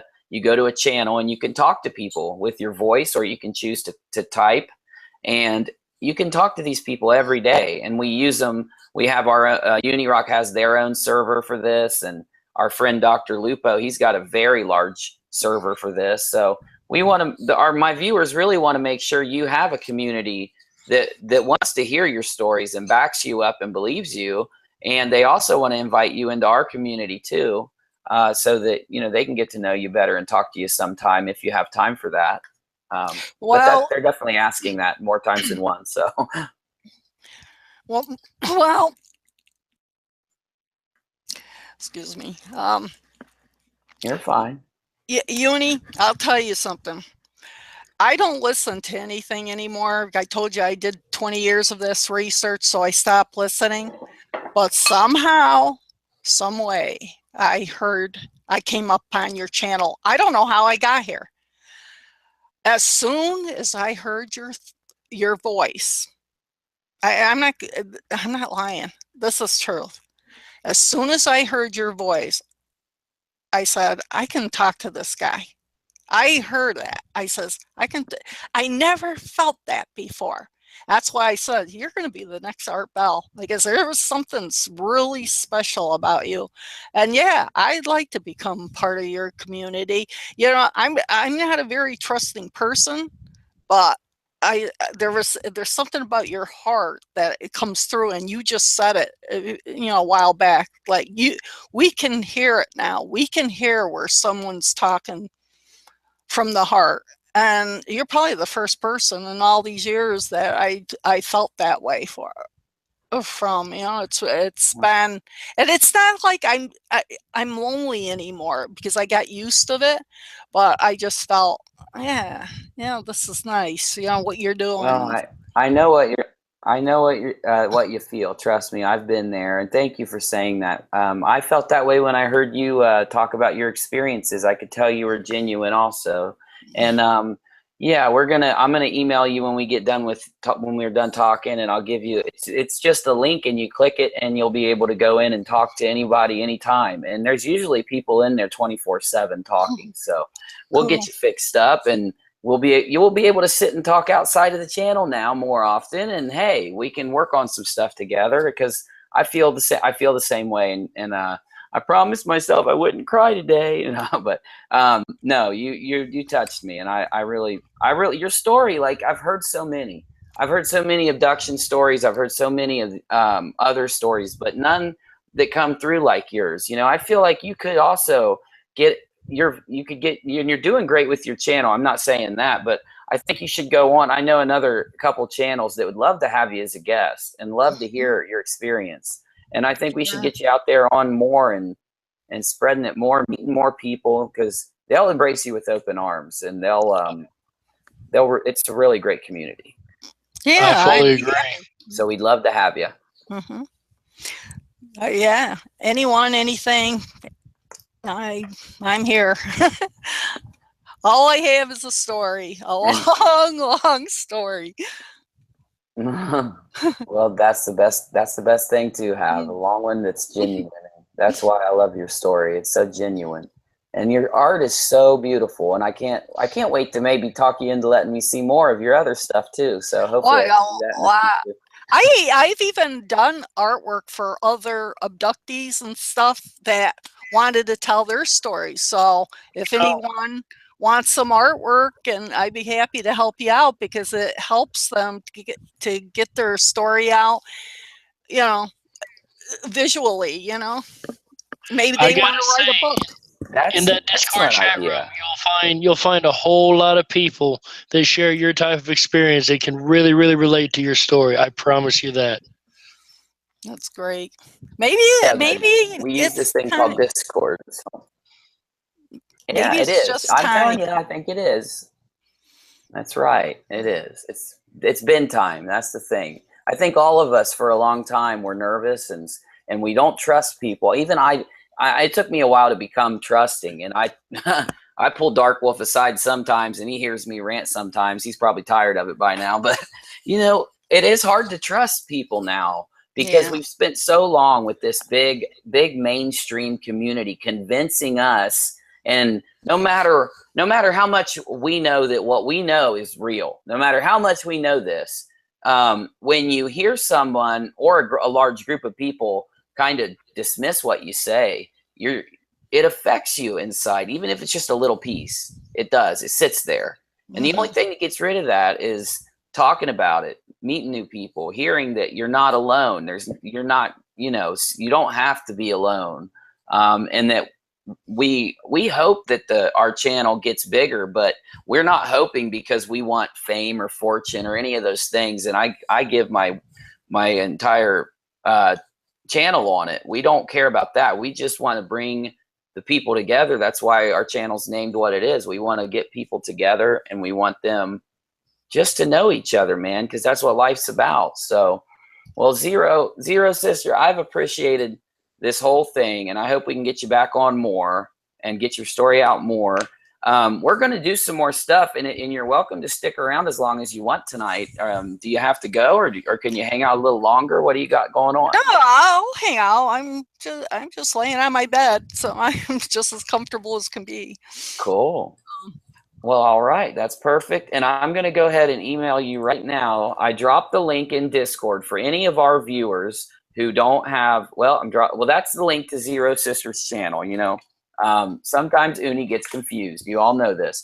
But I'm going to drop a link to Discord right now too. So all you got to do, and you don't have to worry. Discord, it's great to use because it doesn't have a camera feature. And a lot of people want to go on and they want to talk to people and they want to type to people, but they don't want to have to worry about their camera turning on at the wrong time. I worry about that a lot with chat programs, and we don't want to have that layer there. So this chat program, we only have this so we can talk and so we can type to each other. We can drop links, we can drop pictures, anything you want to do. And if you want to voice chat, we've got so many other programs they're always ready for you. So if you aren't a member of that room, all you have to do is click that link and you will be brought into it. You'll download a program on any device you have, and it's free. You'll never have to pay a dime for any of its features. That's what's great about it. It's more of a donation type thing. People that want to donate will, and people that want to just use it casually won't. And that's the beauty of the things we've got going on now.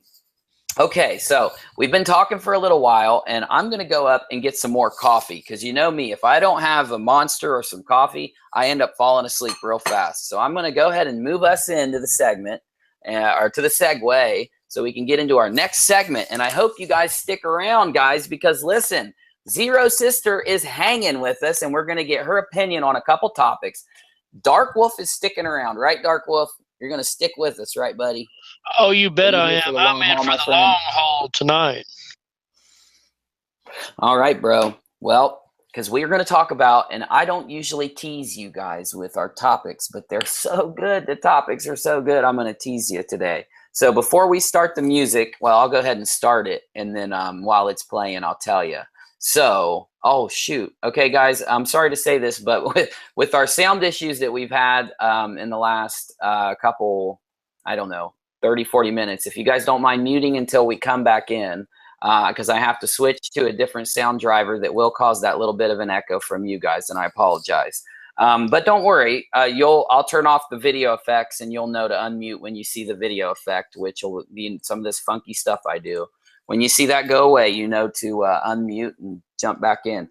But let me go ahead and give it to you real fast before we segue into the next segment. We've got this thing that's been requested not only by one or two viewers, so it's definitely time to get into it. We're going to go into this crazy clone conspiracy, and it's linked a little bit to the Illuminati. Why? We don't know, but we're going to figure this out. We're going to make this work. We're going to get this going and finally dive in to this clone conspiracy. It's a real conspiracy. So many people believe it. It's time to talk about it.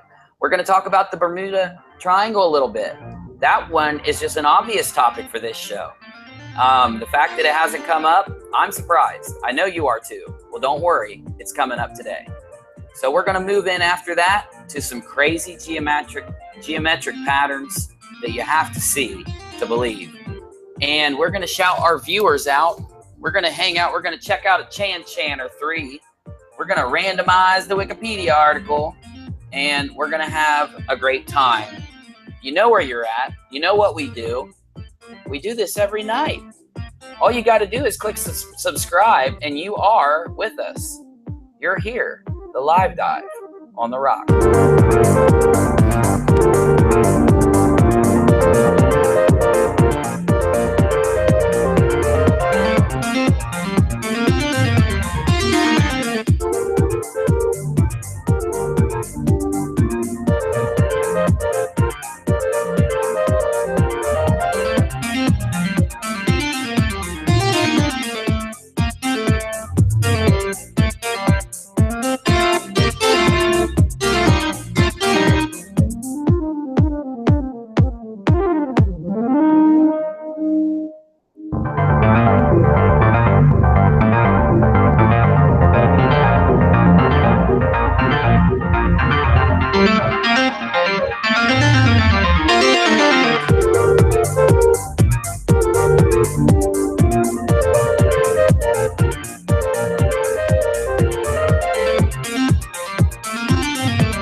Oh man, you guys don't even know how it is here, man. Whew. I tell you all the time, I have a studio dungeon. Every time I go up to get coffee, oh, I get attacked. Trolls, goblins. You know how the internet is, man. Those things are everywhere. Uh-oh, we got one of our good friends messaging us. Let's see what he's saying. Maybe we can get another guest in for a second. Give me 1 minute. I'm going to see if Doc Lupo wants to come say hi. But if he can't, I know Burma wants to come in a little bit. So give me 2 more seconds to get this together, because we might just have ourselves a group discussion.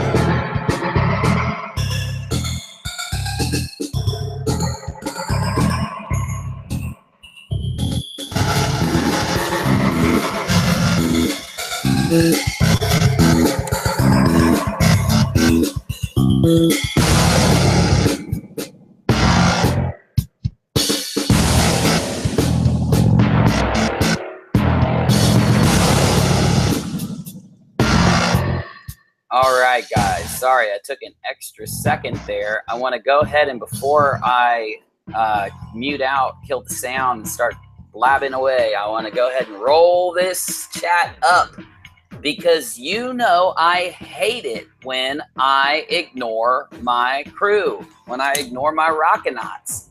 So let me go ahead and roll down the line here really fast. And, oh, let me give a warning. I got to message my joiner here. Okay. Filters on. Filters on. That's cool. Oh, yeah, it's supposed to be. I didn't want you guys to loop out. I'm going to go ahead and shout out the audience real fast and then kill the music and the filter. Right there. Bam. Okay. We got Party Puppy partying. You know it. RTN Productions, Cartoon Danielle, Dead GPK, Data Junkie. Hey, do you guys want me to shout you out? You got to type something in that chat room or I'm not going to know to do it. So start typing if you want a shout out. We've got UFO Underground. He's got his, do you have your troll spray, UFO? By the time I scroll down, I want to know if you got your troll spray, my friend. Steph, shouting out to Rachel. You thought this, Rachel, were you on strike? I don't find out about this stuff, you know. She never tells me. Aaron is here. Hey, Aaron, how are you doing, my friend? I'm glad you're back, dude. Thank you.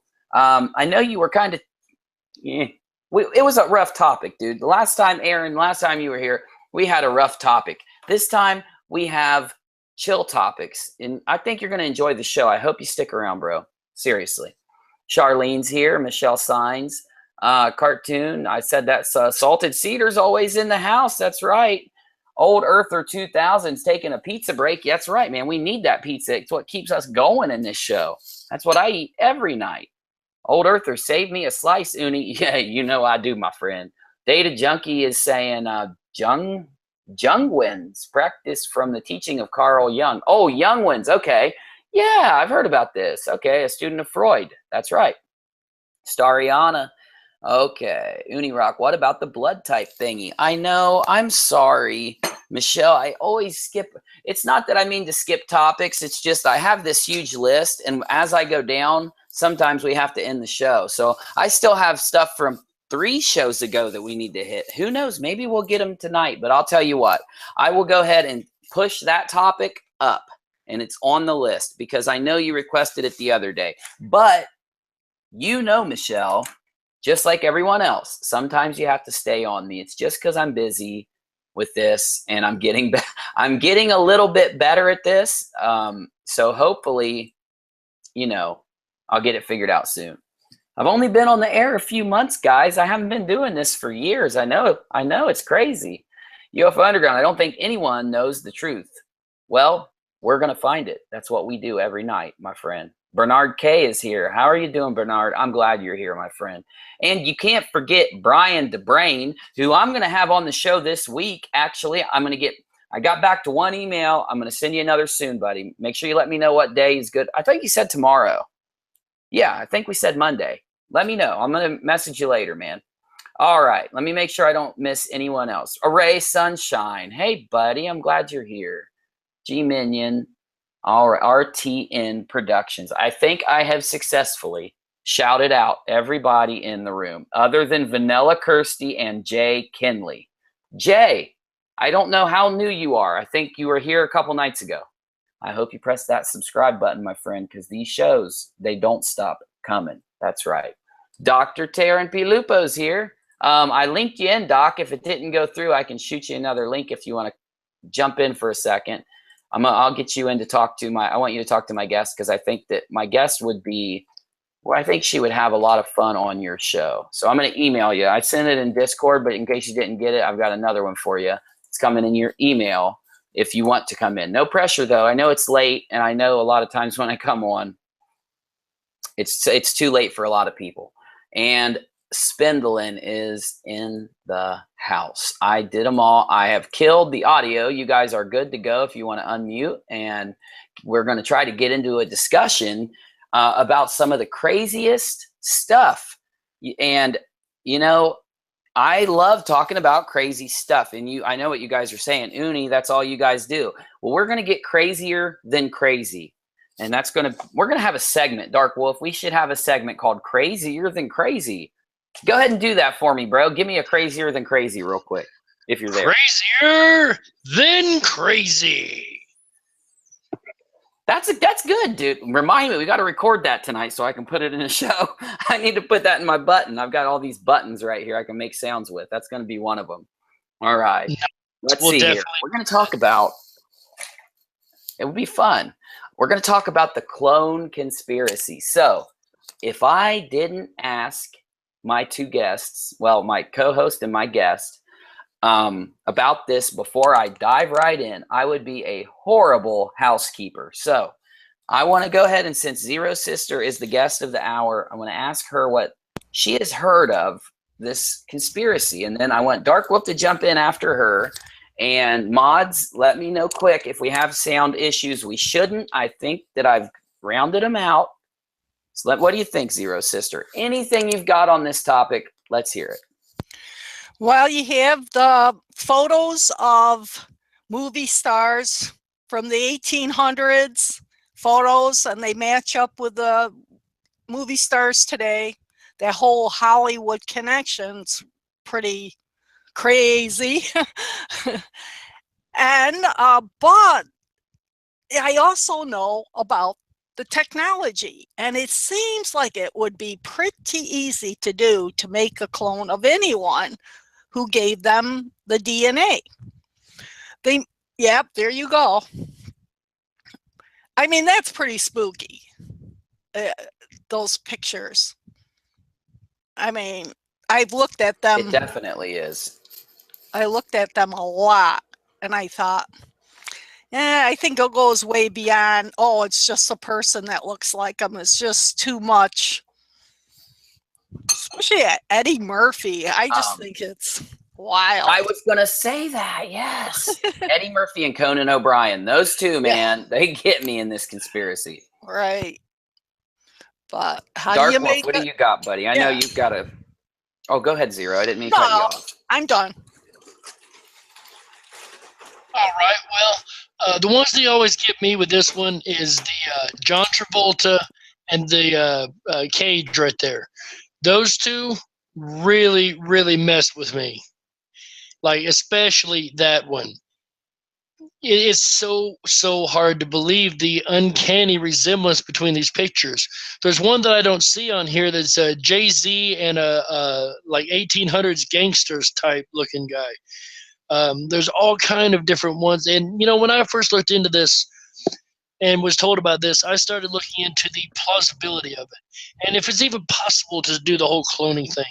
And here in a little bit, we'll get into the evidence that I found. And it's absolutely incredible what they can really do.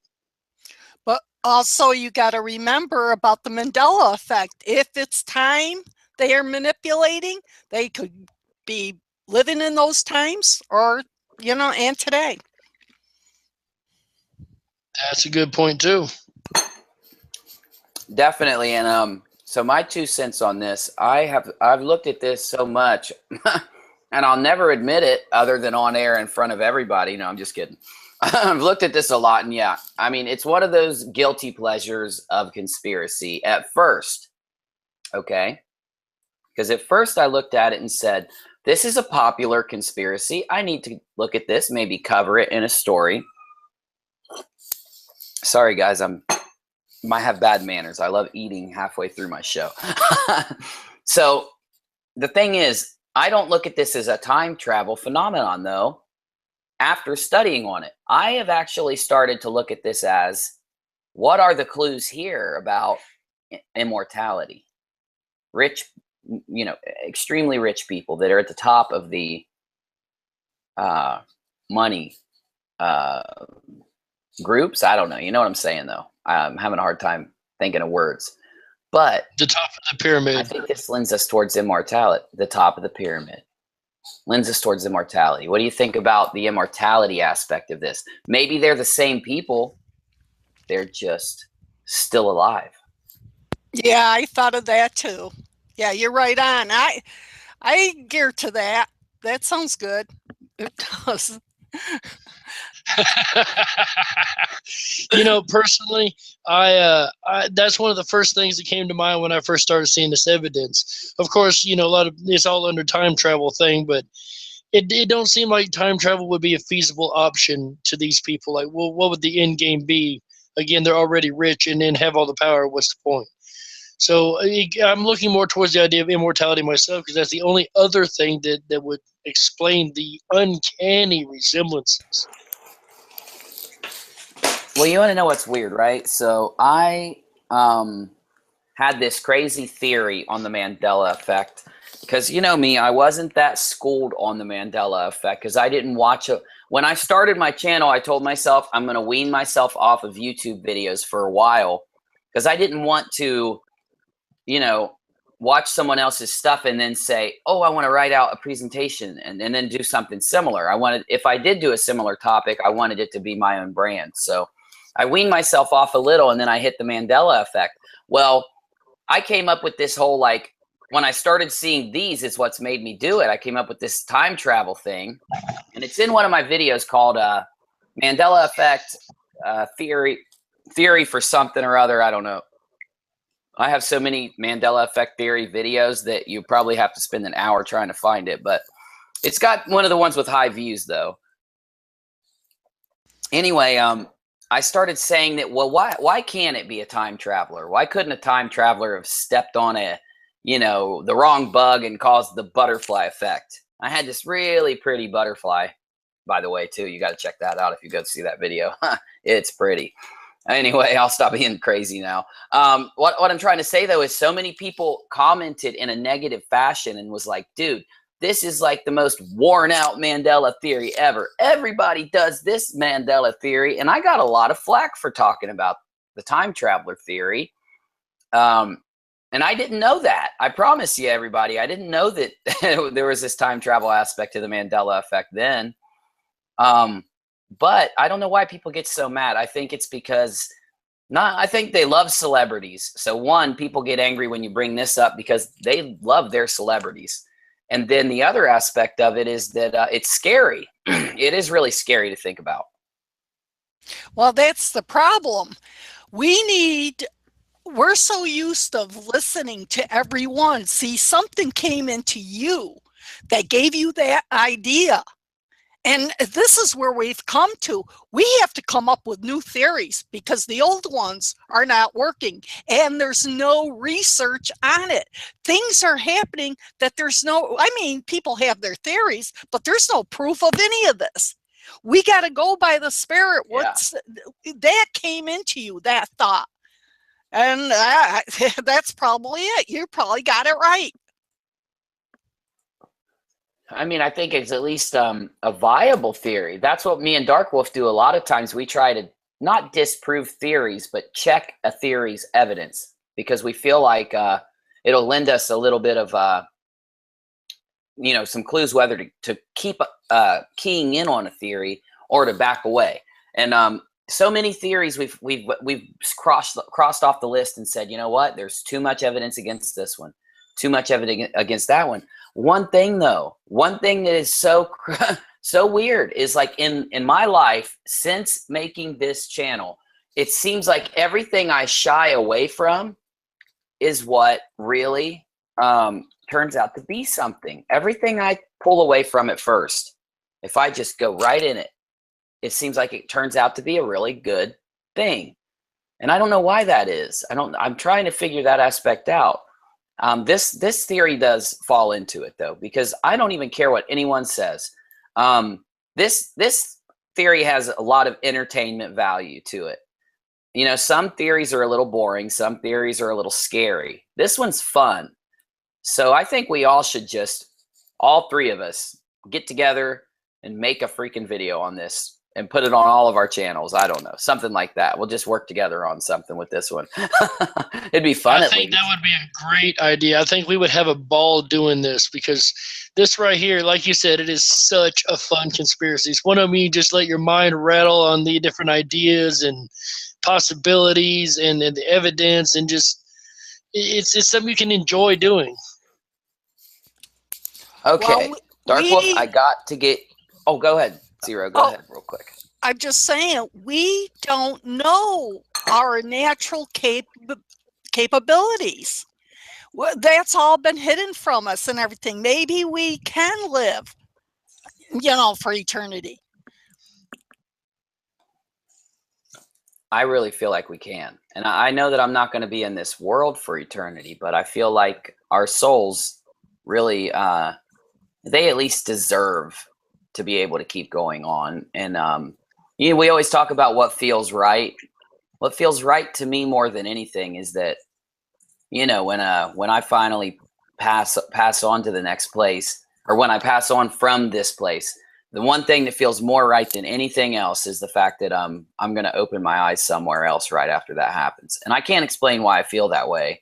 I didn't used to. I used to be an atheist. I used to think that when I died, it was going to be all it. But it's the exact opposite now. And it's so strange how that works because I don't really operate off of faith much, being a logical person. I really put a lot of my faith into facts. And you can tell that when you hear me start to talk on a theory or something, but it's the exact opposite when it comes to life. I feel that that we are going to at least be able to keep on.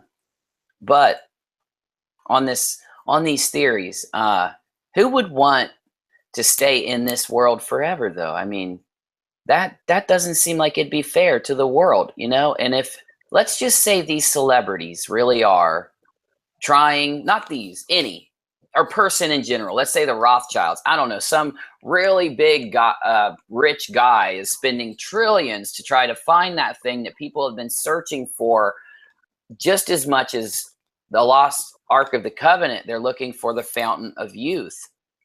And wouldn't that take almost everything special away from this? Not everything, but almost everything away. Because that's what makes everything so good, is that you got to enjoy it while you got it around here. You know? What do you think, guys? Well, personally, to me, you know, I've thought about this at length, and I'm of the camp that I would want to stick around for quite a long time. And understand, you know, not to take from what you just said, because you bring up such a great point. It's because we have such a short time that we appreciate things that much more. And I've never thought about it like that. Very good point. But personally, I would want to stick around just to see how far humanity gets, and just to see what kind of advances and technologies and everything humanity comes up with in the end, in the future. And just see where everything goes, and see how much more we can explore in the vast universe and space and all that. That's why I would want to stick around for eternity, if you will, just to see where everything finally goes to. I think that these people are all rich, living in mansions, have anything they want, you know, and I think we just ascend because we hate it here and we want to go. I mean, the majority of people are having a lot of problems today in today's world. And just trying to be moral is difficult. So true. Yes.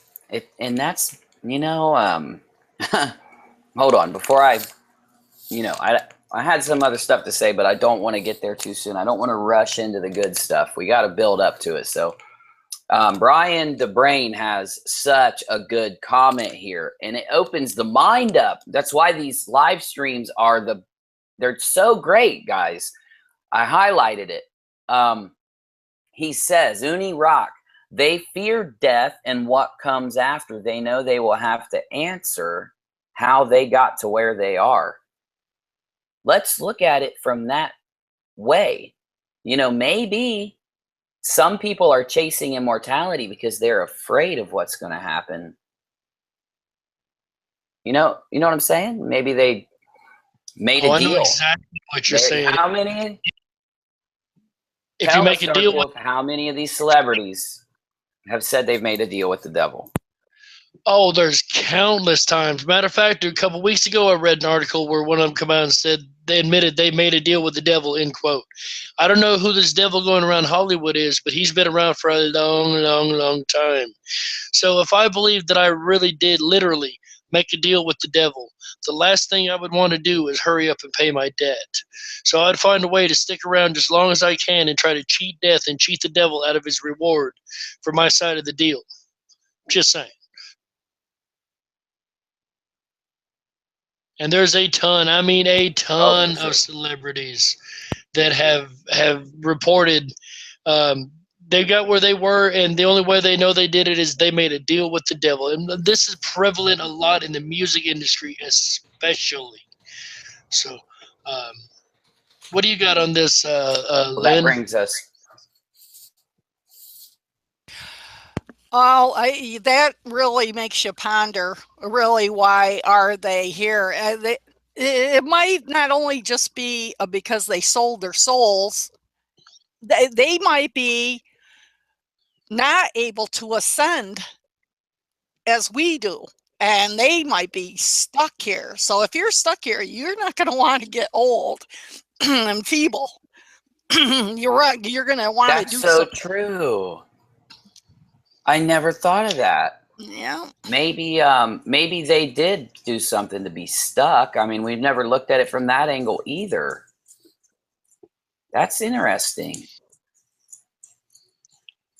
I fully agree. If he, Man, again, oh, man. for whatever reason, if you're, that makes even more sense. If you're stuck here, you want to try to keep your body in the most young, healthy shape you can have it in. Well, this leads into one of the biggest conspiracy theories around this conspiracy. Because, yes, my friends, we do have conspiracies inside conspiracies. Darkwolf, you're supposed to say it when I say that. Do it quick. Hurry, hurry. Conspiracy inside a conspiracy. Conspiracy inside a conspiracy. You're so good at that, man. Seriously. You got to do that, but We're using that one. You got to do it with a little echo, though. You know. We can add that in the After Effects. Oh, Okay, so we got this conspiracy inside of a conspiracy. It's called the Chris Rock conspiracy. This is a big one. Oh, I spelled Chris wrong. This is a big conspiracy, everybody. In fact, my girlfriend loves. Can I say that you love the Chris Rock conspiracy? Okay, she loves this conspiracy, and I'm not kidding. She'll at least once every week or two, Rachel will come up behind me like she's freaking, like her eyes are all big and buggy, and she looks all crazy, and she's like, you got to watch this Chris Rock video. And I'm like, oh my gosh, what? What now? What now? She's always got new Chris Rock conspiracy points to add to the Chris Rock. She could probably do it. I'm going to have her do a show on the Chris Rock conspiracy. She'd be really good at this one.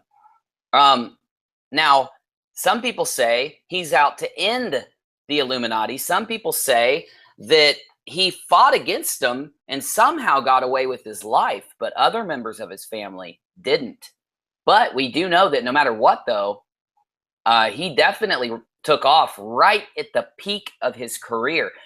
I think they say that he turned down a $40 million contract back in the early 2000s, and that was a lot of money back then. Like Justin Bieber thinks that's pocket change, but to Chris Rock, that would have been a lot of money back then. What do you think, Darkwolf? Sorry, I was trying to unmute there. I've heard of this conspiracy quite a bit. I don't know a whole lot about it. I've heard it spoken about, but he has fought and talked out and spoke out in his comedy shows a lot against the Illuminati and the elites. He's been talked about where they've approached him multiple times and he's turned them down. He brings up one point, and I hate to take this point out, but I have to bring it up because this is coming from Chris Rock. This is not coming from Darkwolf. But he brought out a point where, and this is so horrible, every black male actor that they find in Hollywood, and what scared me is I could actually verify this, they've tried to make into a female-type actor, made him dress up as a female some way or another. He did say that. And he turned it. That's one thing that made him. Was that the one thing that made him quit the Chris Rock show, or was it after the Chris Rock show that happened? I want to say it was after, but it was very close within range of that. Hey guys. Yes. Guys. Yeah. You got the wrong comedian. You're talking is it? Which one's Dave Chappelle. You're talking I'm about. sorry. Was it Dave? Oh, am I speaking on the wrong one? Wait a minute. But you know your stuff. What happened with Chris Rock? Okay, I am talking about the wrong one when it comes to that show and that point that Darkwolf just made, but there is a Chris Rock conspiracy too. It is a really big one, but you're right, you called it on that. Thank you for saving us. I stand corrected. Like a 2-hour. We would have did a 2-hour one on this one because it's a big one. Okay, well, I'm sorry, but these guys are very, very funny guys, so they're like, I just love both of them. So, and he's another one that fell by the wayside all of a sudden too. Right after he said something about him, suddenly he fell away and didn't do a lot of stuff anymore. Okay, so I need to type Dave Chappelle because I did have the wrong guy brought up. I actually met him. I met Dave Chappelle. Dave Chappelle worked for my brother's comedy club. Oh. He lives really close to me in Ohio. I think his farm is about an hour and a half away from my house. I'd have to ask Rachel. Oh, someone's saying Tim Allen also flipped out, and I heard about that. We got to get to that after this. Let me put that down. Tim Allen flipped. Yeah. Anyway, yeah, Chris Rock, though, I said it again. Dave Chappelle, though. Dude, I've got to write a tweet out to Dave and apologize because that's just mean of me. Keep getting his name wrong. Hey, I have a record though. I'm really bad with names. It's verifiable. Go watch the old live streams. I do this all the time. Okay. So anyway, Dave Chappelle, yeah, he came out. Now, didn't Kevin Hart also say something about the same complaint that Dave Chappelle had though? Isn't that like him also in line with that conspiracy? Okay, okay. Now I'm back on track. I've got my mind in the game. Yes. Whatever happened though? Because I know I've heard rumors that they're going to redo the Chappelle show. So I don't know how that could, what that does. What does that do for the conspiracy though? Does that take away from it that he's willing to go back and do more? No, all that says is they told him shut up for a little while or else. So he had to go underground and let things cool off before it came back and was given again. I don't think that it's against the conspiracy world. I think that we might be reading too deep into it when we do that. I really think that it's kind of a shut up for a little while and we'll let you back eventually. But right now you got to go bye-bye. Yeah, and Array Sunshine brings up this, which, you know what? It goes right in along with what we've been saying, that Kevin Hart, oops, I accidentally copied the no also, but that Kevin Hart also sold his soul for his fame. And Cat Williams, I'm so glad that came up when I typed that. Cat Williams said it too. And that's what gets these conspiracies rolling. Now, you have one person. It's not a conspiracy. I mean, it could be, but there's, you know, you get two, you know, a little more. Let's say you get 5, 10, 20, 40 people saying the same stuff. I mean, come on, guys. That you got to start looking at this stuff then. There's one guy who I watched this freaking show on, and it's excellent. And you guys are going to say, Uni, I'm not watching you ever again because you just said that you watched this guy. This guy's show. What is those guys' names? In the 80s, they were like heartthrobs, and they had the same name. Shoot. Oh, Corey, the Coreys, the two Corey guys. Have you heard about this? Corey Feldman and Corey Haim and Corey Feldman. Yeah. Yes. Hey. What was that? Okay. This one is more of like one of those stories that you have to look into, especially if you know anyone in your life that has had to deal with addiction. And typically, like now, you ask anybody and they say, oh, I do have one family member or one best friend that's had to deal with addiction in his life. I don't remember which Corey. I'm going to type it in while I generalize this, because one of them, it was Feldman, I think. So they did a show called The Two Coreys. Mm-hmm. Something like that. They did this show, The Two Coreys, where, yeah, they got back together and for a show. And they were like documenting it. It was so weird because while they filmed this conspiracy, they were, Uni can't talk. While they filmed this show, they actually ended up filming it in a documentary style at the same time because it was a reality show. So, of course, those two things kind of lay in line. Well, the strange thing is it wasn't really meant to be a real reality show. It was kind of scripted. It was kind of like, you know, everybody's going to love seeing these two Coreys doing a show again, and it's going to be their real life, so it's all good. Well, this is where it turns into something completely different. The crazy Corey, which I think is Feldman. I don't want anyone to get mad. No, it was Haim. Hold on. Rachel knows this. Which Corey died? Haim. They're both dead? No. Okay, I was about to say. Okay, Haim. So Corey Haim, during the show, relapses back on whatever drug it was that brought him down. And he's completely sober in the beginning, and he's just this guy. He's just the same guy you saw as a child, as a teen child star. Then in the middle of the show, you start to see, like, you're like, is he going down the spiral again? I can't tell. But in the end of the show, he fully goes down the spiral. And right when the show ends, he dies. And it's so grippingly powerful because you don't expect it. You don't expect it because the producers didn't. Now, why am I bringing this up? there has to be a reason why Uni's bringing this up. He does conspiracies. He's not just going to talk about a show like this. You're right. There is a huge conspiracy behind this. Because after Corey died, the internet went ablaze with these conspiracies about the child acting, the scene that they were in, like the group that they were involved with when they were younger and becoming famous. And this conspiracy, I haven't touched it yet. It'd be a great one to do, because I always do my conspiracies in a very respectful kind of way. I always make sure I talk kind, especially of the dead. And I want to honor people who have died when I do something on them, regardless of the situation. I know a lot of people don't agree with me with that standpoint sometimes. Well, if it's a bad dude, why are you, talking nice? Because you talk nice about everybody. I mean, it's just what you do. You don't want that negativity around you. But the thing here is, this conspiracy is enormous and it has so many layers. But if you watch this show, and I'm going to tell you right now, you type it into YouTube, the whole thing is right there in one long show. How do I know this? Because my girlfriend forced me to watch it, like everything else. But I didn't want to watch it. And after a couple episodes, I wanted to watch it. And I was so sad when the dude died. It shocked me. It's been a while since this happened. But I urge anyone who has, this is the thing, that there is a light at the end of this tunnel. With almost every conspiracy, there's good things that come out of it. With the Corey conspiracy, it's a really bright light, because so many people who have struggled with addiction will watch this show, The Two Coreys, and they'll see how he went right back into his old lifestyle and got right back in it. And they see the drastic change in him, and it inspires them. Like something just clicks with them.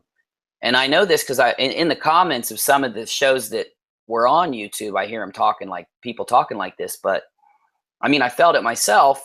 I mean, I've been clean for a long time. I always say that. But the thing is, you start remembering how bad things are sometimes for you and for friends or for people affected by it. And this show, in the end, at the end of the show, you're really affected. So I urge everybody to give it a shot. But it does lead in to this. We got into the Illuminati conspiracy kind of hard, you guys. But we need to get moving right along this line, because Darkwolf, you said you found some things. Did you have any other things you found, or did we get to them?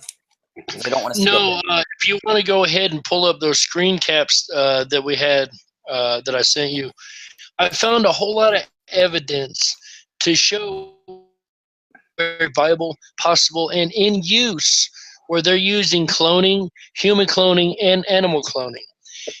And I found this very easily by way of Google information, just typing in, is human cloning possible and what is human cloning, things like that. I got a whole list of information. I've got information to prove that human cloning, like I said a moment ago, is not only viable, it is used constantly, is a regular practice. Yeah, here's some of them right here. Dolly the sheep, that's a great place to start. Dolly, go ahead and start. I'll bring them up as you go. All right. So Dolly the sheep was the first cloned animal. They cloned her from a cell where they took out the DNA and put new DNA in and cloned her like that. Well, she lived for a couple years, but she had sisters that were also born that nobody talks about. Debbie, Denise, Diana, Daisy, and then there was Dolly. And they all aged normally. She did live for 6 years, it says here on the screen. And, okay, she gave birth to a couple of children, so you can't even give birth after being a cloned animal. They can give birth just like regular. So there's no problems there. That's the animal world. And that just goes, February 22nd, 1997 was when she was born. So back in the 90s, they were already doing this technology and cloning animals and, laying out the whole idea that cloned creatures can be done, which later on we'll find out led into a whole lot of mass production and things like that. But that's on down the road. The first mammal to be cloned from an adult cell. Go ahead. Yeah, that's what I was going to say. No, I was just going to read what you just said. Yeah. And that was Dolly. But you said the 90s. How does that make sense? They started doing this in the 90s then. Yeah, they started doing this in the mid 90s. They were starting to have the ethical debates on it. And finally, the president at the time went ahead and signed in the law needed to go ahead and continue this kind of research. Of course, this is done overseas. Oh, gotcha. But the fact that they did it at all, you know, they're still alive. Yeah, that's what I said, that there's others they don't even talk about in there. So they did it more than once. They actually cloned a whole family of them. Wow. Well, yeah, they would have had to, because they had said it was talking about her sisters and brothers. And a sheep's DNA. Wait a minute. Isn't there something about a sheep's DNA? What is it? I think it's kind of closely related to our DNA, if I'm not mistaken. Yeah, I think so, but I want to see. So I typed it in, and we'll see if it comes. Oh, scientists create a sheep. Oh, this is the stuff that gets me, man. You know, this does lead into this conspiracy, and I'm not getting too far. I'm not getting too far off topic, but right. You know what? I want to make sure that ZeroSister gets a chance. Do you have anything to add on this stuff about the cloning or of these animals and how it led into where we are now, ZeroSister? Well, I know that all this cloning stuff is kept secret, but they're not going to just stop with sheep. They're doing a lot more than just sheep. They're maybe half sheep, half human. Well, that's where all the Egyptian gods are. Half dog head, jackal, half man. All these gods that were, that's what it was all about. There are entities like them, half animal, half man, because I know people that had contact with them. And they all have names. Yes. And it is prevalent not only in Egyptian mythology, but Greek, Roman. I wanted to say the Mayan, but I don't know if that's true. I could be stretching there. But yeah, it's called the Chimera. The ones of the Mayans were strictly reptilian. I've always heard them called the Chimera. Chimera. Yeah, Chimera. Chimera. Yeah, I always mispronounce that. So yeah, the conspiracy amongst this. Now they've found a few Chimera or Chimera, however it's pronounced. They've found a few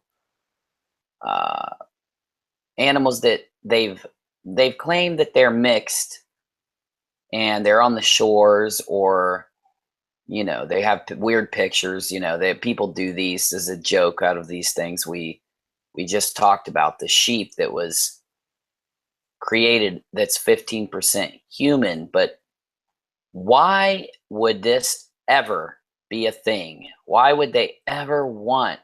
And I don't mean in the conspiracy world. I mean, you got scientists who are admitting that they do this. Why are they saying that they do it, though? Because we are the creation. They hate the creation.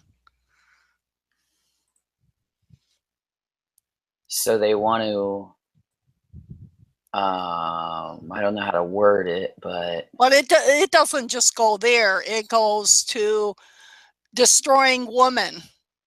That's why they're making the men into women.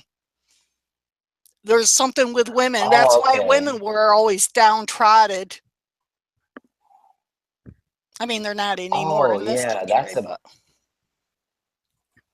for sure. And that it's a great, well, I know some parts of the world still have issues with that subject, but you know, the thing about the Chimera is that people are saying to us, and it's said a lot, that we are going to unleash the devastating type of disease by combining these animals. You may, by combining anything, a dog and a cat, a bird and a human and anything else.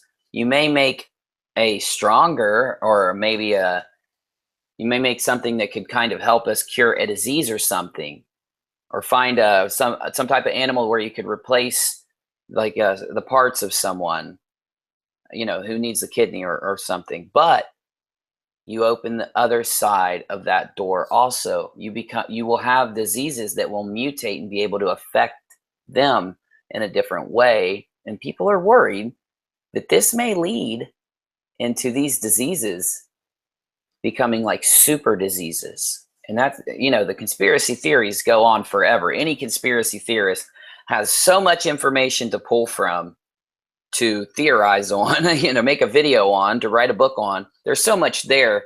You could do it your whole life and never run out of information. Now, what kind of conspiracies are always the strongest? You guys know it because I bring it to you all the time.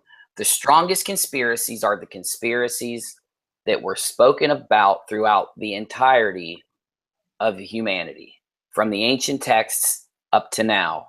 Those things that are ingrained into the folklore of certain civilizations, or certain cultures. Those things that have stuck through the test of time and keep coming up. That's where a lot of this comes from. The old stories, old books written.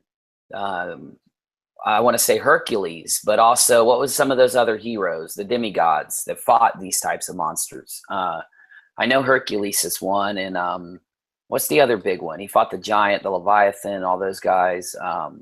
Hercules. I know exactly who you're talking about. There's Jason and the Argonauts. Has so many of these characters in it. And I used to read I can't those even think of the names right now. Them. Yeah, the old lore. Well, Hercules. He was one of the main ones, yeah. We'll say in mythology. The Titans. That's right, the Titans.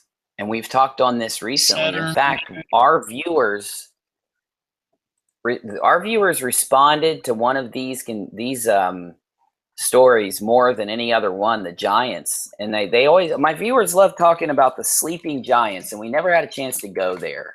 And don't worry, Michelle, this is where it leads right into what you wanted to talk about. The sleeping giants, or was it these? You guys got to help me in those comments, you guys. You guys are always telling me about some kind of giant, and I need you to write it in. I know it may have been sleeping, but you guys are the ones that told me this. They'll start typing it in a minute. Just watch. Have you heard anything of sleeping giant? Oh, no, yeah, I just got it. It just hit me. Dude, it was like a freaking light bulb just went off in my brain frame, Nice. man. Okay. The sleeping giants were buried, and they're in mounds or in pyramids, and there's legends. And my viewers are like hardcore good at this one. They told me all about this stuff, and the giants are like in stasis. And there is this big like story, or this big rumor, that men opened a tomb, either in a pyramid or in some other monolith or in some mound. They opened a tomb and found a man in stasis that was a giant. And he awoke when they dug down. And, when their shovel or when their pick tapped his coffin or his little stasis dealio, he rose out. This is what the sleeping giant thing is. And I'd never heard of this at all. I'd never heard of it one bit until my viewers told me. Well, I had heard one story. Darkwolf? Yes, actually I have. I've heard one story, pretty much exactly what you were saying. The way I heard it placed was a group of soldiers in Afghanistan came upon a cave where they awoke one of the giants, who was none too happy about being awoken, and actually attacked them before a couple of them got away with their lives. That's the one I remember hearing. But yeah, there's been many reports of these giants across history. The mounds, that's an interesting one. I haven't quite heard about them being in the mounds, but it would make sense, the size of those mounds, something strange could be there. It is coming up in the search. Awakened stasis giant secretly located and imprisoned. Sleeping giants in stasis chambers ready to awaken. Sleeping giants, giant alien beings in stasis chambers. And they're talking about how our government has been finding them. Oh my gosh, they've got pictures. Our government has been finding them and imprisoning them. Screenshot from a video of a giant in stasis, allegedly, right there, Darkwolf, from Iran. Oh, wow. You see, Iraq and Iran are two of the most important ones because Iraq was originally Samaria. And Iran, if I'm not mistaken, was Babylon at the time. The place where it all went down, my friend, where all of these conspiracies involving the things we're talking about, from the Illuminati to the NWO, the New World Order, to all these other conspiracies, is the place where this started. Men being created to mine for gold. This is ingrained also into the ancient alien mythology. Talked about from Von Daniken and Stitchin. Stitchin translated this and said it was true.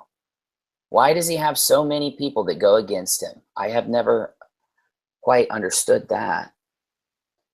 Beaver Chops corrects us and says Mesopotamia. Very true, my friend. Go ahead, Darkwolf. I was going to say, you know when you're doing something right, because that's when people are against you. They want you to quell the truth down. Very true. Now, what do you think, Darkwolf? Do you think that it's... Well, let's just go this route of thinking, and this is kind of extreme. So let's say the gods needed many, many years. The gods came. Let's go with Stitchin. Let's take a story. Let's go on a story. I'm going to do some fiction. Okay. And we'll see how much of it can sound like reality. So Stitchin translates this wall. He translates these cuneiform tablets, all the etchings that he found. And it tells him about this society that came from the sky and made man to mine gold because they needed the gold to strengthen their atmosphere. That's what Stitchin's work says. Now, Stitchin says that they left and told them that they would return in the future times, that these gods would return, okay? Maybe the gods didn't leave. Maybe what they're trying to say is that the gods went to sleep in these chambers. Now that makes a whole lot of sense. I had never thought about it quite like that. Instead of leaving for the sake of leaving, like as we would think of it, they merely left the society and civilization and went ahead and went into a stasis or someplace hidden that the locals wouldn't know about. Now that makes a whole lot of sense. That way Somewhere they could wake deep up in time. Exactly. They could be here already, and in time they could wake up and just be like, hey, we're here. Surprise, we've been here the whole time.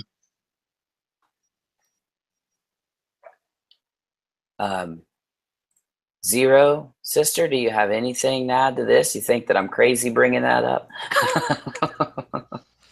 That's a crazy theory. You don't know what crazy is until you hear my theory. Let's hear it. Now, I can't wait now. Okay. You remember last night's show, you were talking about the Egyptian writings and talking, I can't, tell you, but, did you know that lined up exactly with the story of Jesus, pretty much? A lot of people think Jesus was Osiris. And, I always wondered, yeah, but there's a problem here. I have met Jesus numerous times. That's Jesus there. That good-looking guy with a long beard, that's Jesus. He was so tall, I told him he could have been a basketball player. I mean, I've heard many people say that they have met Jesus. Yeah. Physically met. I've heard this a lot. They usually say that he's very, very tall. But he's got Egyptian artifacts all around him. I think there's a good possibility, because the Bible says that Jesus was in Egypt. He might have been the real, like a real Egyptian. And the thing about that, though, I think the Zionists wrote the Bible and to control everybody spiritually. And I think they made him into a Jew, the king of the Jews. And I think that's why the Illuminati uses all Egyptian symbolism for evil, when it really is something good. So, I mean, it's wild, but I seen Jesus, and that's what he looked like. He looked exactly like that. And he was real tall. Well, it's always good to hear about wild theories. Wild theories are never a bad thing to have. I just invented one a few minutes ago, so hey. Yeah. So I just thrown it up. I've heard a lot of people speak of them. All I'm saying is, physically, we don't know. We weren't there. We don't know who Jesus was. We could be lied to. I think this whole Matrix is a deception. Well, yeah, see, that's interesting to think about. It may not be that the Bible is necessarily wrong, but maybe what you're saying is, and like I said, this is just your theory, but maybe the Bible is been messed with. But this is the thing. Now, this is coming out, and we got to hit one other topic in between, but I promise we will, because I don't want Michelle to beat me up later. But, okay, so the Bible changes with the Mandela effect. This thing is trending right now. The Bible changes with the Mandela effect. It's been coming up. There's entire channels dedicated to nothing more than talking about this. They're getting pretty big. They get a lot of followers. And that's all they do is talk about Bible changes concerning the Mandela effect. And this could be a huge conspiracy. Ancient books being changed or being written wrong to deceive people. I mean, it is, we've been reading, Darkwolf and I have been going into the Bible so that we could read about this. We think of it towards Bible changes, the modern ones, but there are lots of passages in the Bible that speak about how it will be changed, for one. Well, you know, it doesn't say when. So yeah, that's a good thing to look at and a good thing to open our minds up to, and maybe to look at this conspiracy and go back a little further than what we have been. We could open stuff up. I want to know what Darkwolf thinks on this aspect of the Bible changes. What do you think, man? Do you think we should, when we start looking at the Bible changes in line with the Mandela effect, do you think we should try to look back a little further and maybe see if it was changed further back than what we think? That's a really good question. I don't know how to answer that, because you've got people who've had Bibles on their coffee table for years and years and years who are going back and looking, and it's changed to them. To suggest that would mean a time travel would have to go all the way back and change all these different texts. That's just, I don't know. I haven't found any evidence towards that. It's always good to take a look for evidence like that. The Bible changes are something else that really blows my mind, because when I think about Mandela effect, I'm so logical. Sometimes I convince myself, no, surely there's an explanation, and then I'll think of one or two Bible effects, and I'm like, no, there's no way. That's not right. You know. Yeah. The Bible effects. That's what you just called it. The Bible effects. The Bible effects. I just lost my fidget. You said when I think about those Bible effects. That's a good word to describe the Bible Mandela effects. Bible effects. We found a new slang.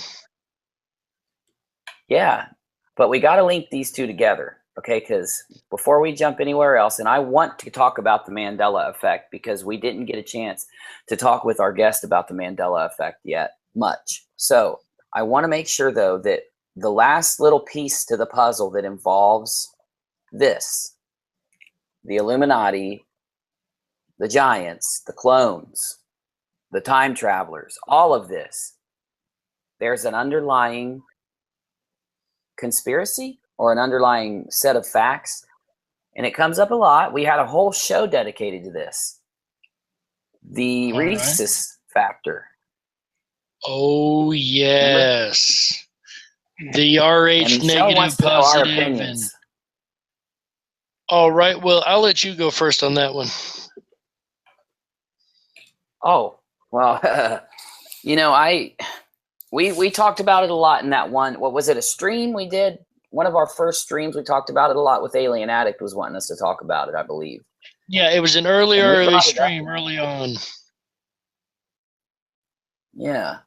And we know that, you know, the RH factor says that there is a protein lacking in some humans' bloodstream that makes you RH negative. Now, it makes you have like the best kind of blood because you can take that person's blood and donate to anybody for one. But also, it's said that people with this blood type are even like every better thing about a human you could say. They can run faster, jump higher, think faster, you know, higher IQ. These are all claims. They're reported claims, though. This is not something that's like backed up by science fact that every person with RH negative blood has these characteristics. That's not backed up by fact. It's a claim. But the other claim goes as far as to look at this blood type and say that maybe these people are extraterrestrial or they have some type of supernatural quality. So I think that it's a good conspiracy to look at. That's my opinion, Darkwolf. What's yours? I definitely want to hear what our guest says after we hear yours. Oh, I most definitely want to hear our guest opinion. I also like to hear our guest blood type if they know that based on the evidence they've given so far. Personally, I've looked into this quite a bit. I've found a whole lot of oddities. Number one, the RH negative and positive factor make a big difference in bloodlines as far as donating blood and different factors and traits into people. And there's one certain bloodline that is the elite's bloodline. I can't remember which one it is, but it's a very specific one that has the elite blood. And I know that's connected with the RH factors. And that's about all I really know about it. But I do know there's a lot of intriguing conspiracies around the different rhesus factors in the blood types. Well, what do you think, Lynn? What do you think about the rhesus factor in blood? Well, I don't know. It seems like you guys don't talk too much about the reptilian brain and that RH factor, but I'd like to. Go ahead and bring it up. Okay. 10 years ago, I had a rotator cuff surgery. And that was the last time I went to the doctor, because when I went for a follow-up, this doctor was so, like, the surgeon was so, like, angry about something. He started shifting right in front of me. And this was in Lancaster, Pennsylvania. And I'm going to tell you, there's a nest, a huge nest of reptilians. To prove it, you can Google map Elizabethtown, Pennsylvania. And there's a grand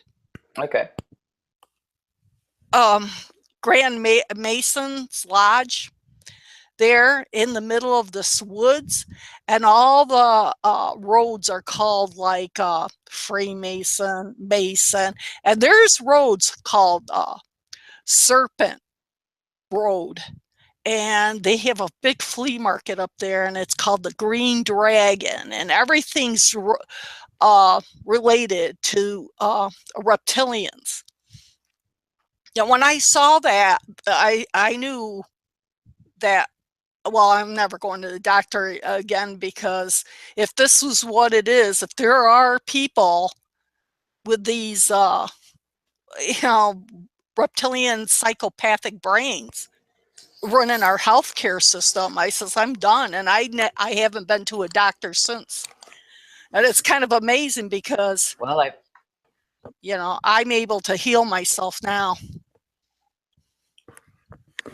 Well, I want to know about this Elizabethtown thing. Okay, so I'm in Elizabethtown right here, Pennsylvania. Right. Well, you can look. I'm looking north. Right. It's very interesting. Yeah. They're all up in there. It'd be probably hard to find it, I guess.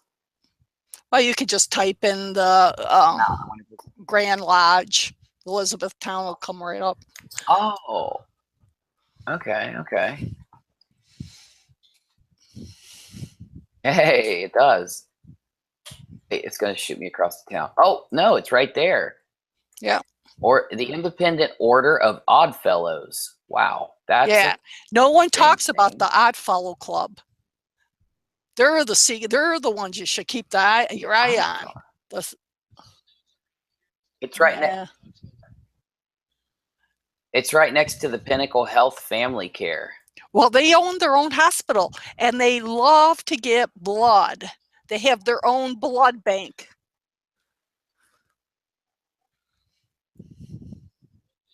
Wow, this is a beautiful building. The Oddfellow Club, man. The Grand Lodge, yeah.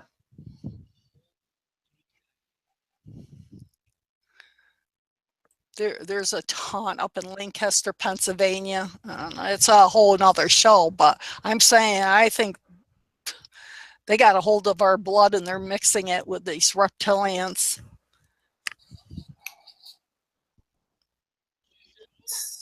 Huh. Yeah, like if you look around that lodge. When I saw Serpentine Road, I said, oh, come on, please. I got to bring up my other Google Earth to be able to see that stuff. But I'm intrigued right now. I'm very fascinated because this on the internet, it's really big. David Icke is big. All the stuff on the reptilian agenda is big. And man, I wish one of our viewers could tell me. Tell me, guys, if you know the other guy. So there's a guy on YouTube, David Icke, all right? And he says that like aliens are reptilians and that like people are. Well, there's another guy, but he says kind of the opposite. He says that aliens are actually not aliens, but they are people, and that they use holograms to make it look like they're UFOs and aliens. It's the government that's behind the alien agenda, and it's a big deception. And he goes around and talks about this all the time. I see him on the internet anytime I search for this, but I forget the guy's name. And he's really well known. In fact, I should probably just find him while I let my Google Earth load up. I'm going to try to find him real quick because oh, that's what I did to my screen. I finally fixed it. Awesome. So if I go to YouTube and I just type in reptilian alien agenda, then he'll come up. And I should have just did this because this guy is really important to talk about in this subject. Reptilian alien agenda. You know what's weird is as YouTubers, we become very good at searching things out on the internet. You ever notice that? I'm really good at it now. Whoa!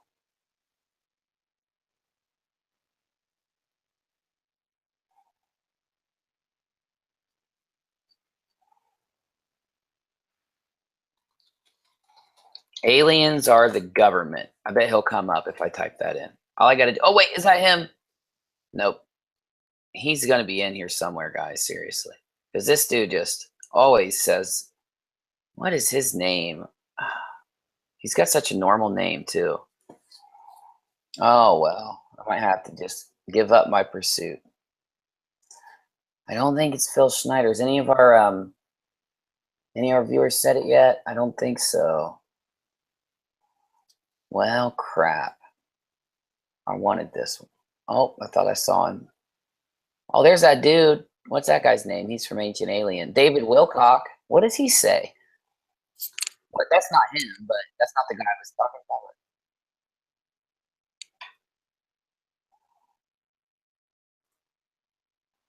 about. Okay, so Corey, good. Tell me about him, because I was told by all my buddies in the UFO debunking community, which I talk to them all the time. I try to stay current with them. I try to do debunks, but I haven't done them lately. I should be doing these. I have lost my debunking badge because I haven't done them in a while. Tell me about that guy, Corey Good.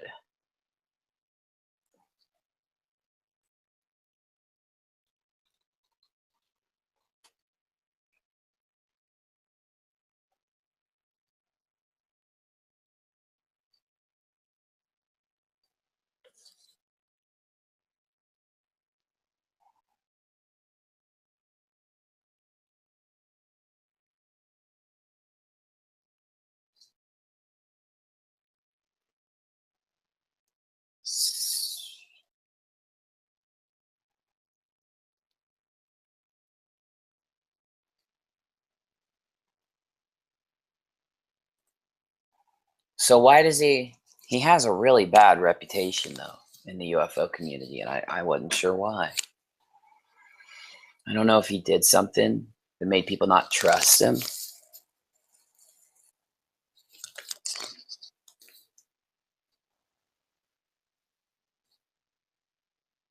I think he faked as like someone was going to kill him or something, and they found out it wasn't true. Oh, that. Whoa, we got it. Who is it? Beaver Chops. Dude, Beaver Chops always knows what's up, man. That's one hardcore viewer right there. He just said his name. His name is Steve Greer. Stephen Greer. Why didn't I know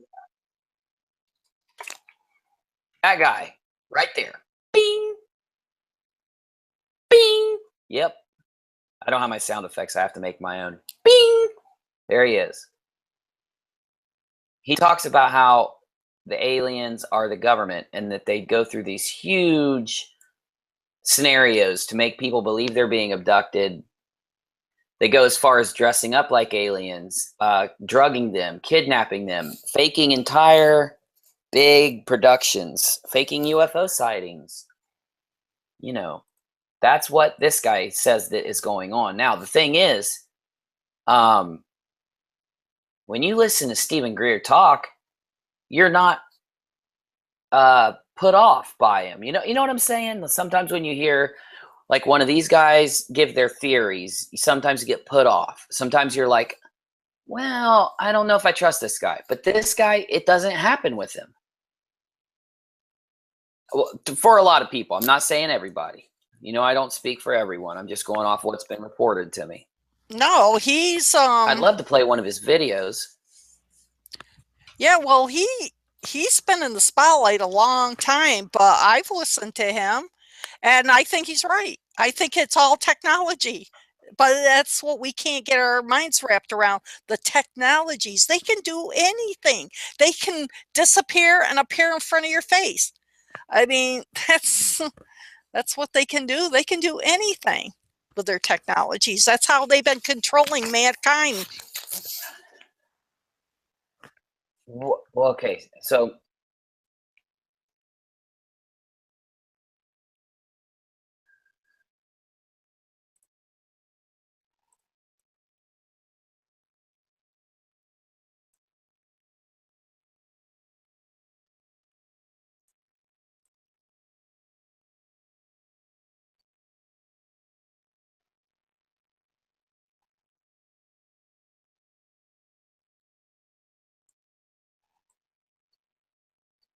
that's true.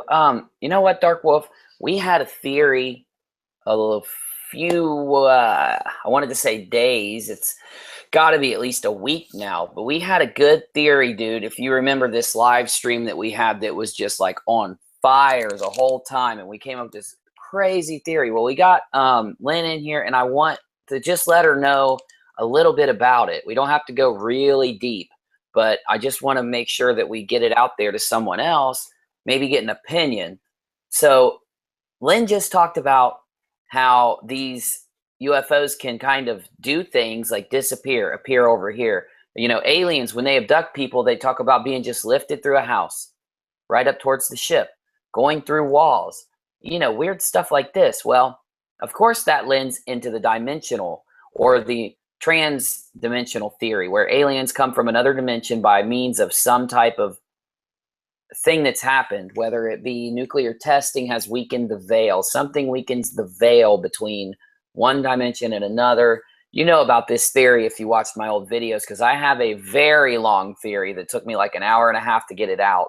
And I drew it all up and told you all about it. It's one of my regular videos. I think it was the theory to end them all or something. And it talks about what a dimension is, what it could be in this theory, and how it could be breached, things like that. But we had this theory about UFOs and how they behave and how strange things in the sky behave. And it doesn't make any sense. They don't follow our laws of gravity, our laws of physics. You know, every being inside of a UFO would be dead if they were bound to our laws. So we got really deep on that for a little bit, and we started to really try to think about how could that happen? And we came up with this thought. If these things are physical, so in this theory, you have to assume that they're real. You could reach out and touch them. Your hand wouldn't go through them. They wouldn't be like a ghost, that they're real physical things. But the reason that they can behave the way they do is because they're not bound by gravity.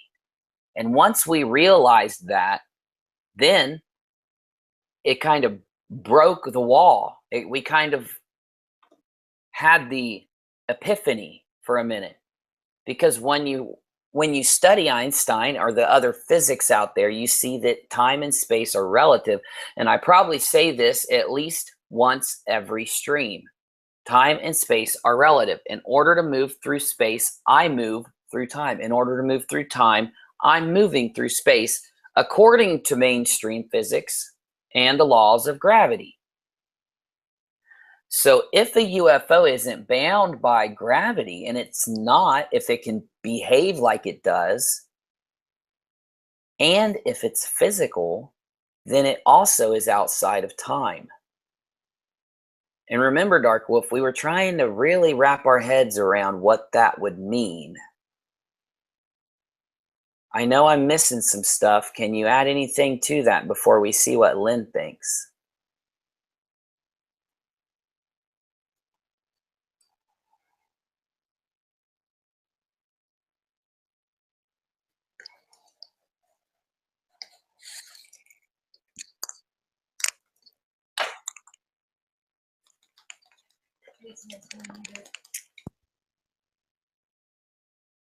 Are you muted, Darkwolf? Hey, Darkwolf, I got to stop you really quick. Sorry, you were not. You dropped out. When you drop out, make sure to send me a message in chat. Well, I'm gonna hold on. Let me sum up what you said real quick. So Darkwolf was talking about between dimensions. That's kind of at the end of the theory, though. But I don't want to lose anyone's being able to follow it, though. But I mean, like, you know what I'm saying? We got to stick really close to this gravity thing, too, though. And yeah, you would, once you're outside of gravity, yeah, you're going to be outside of dimension. Good catch, Rachel. Thank you.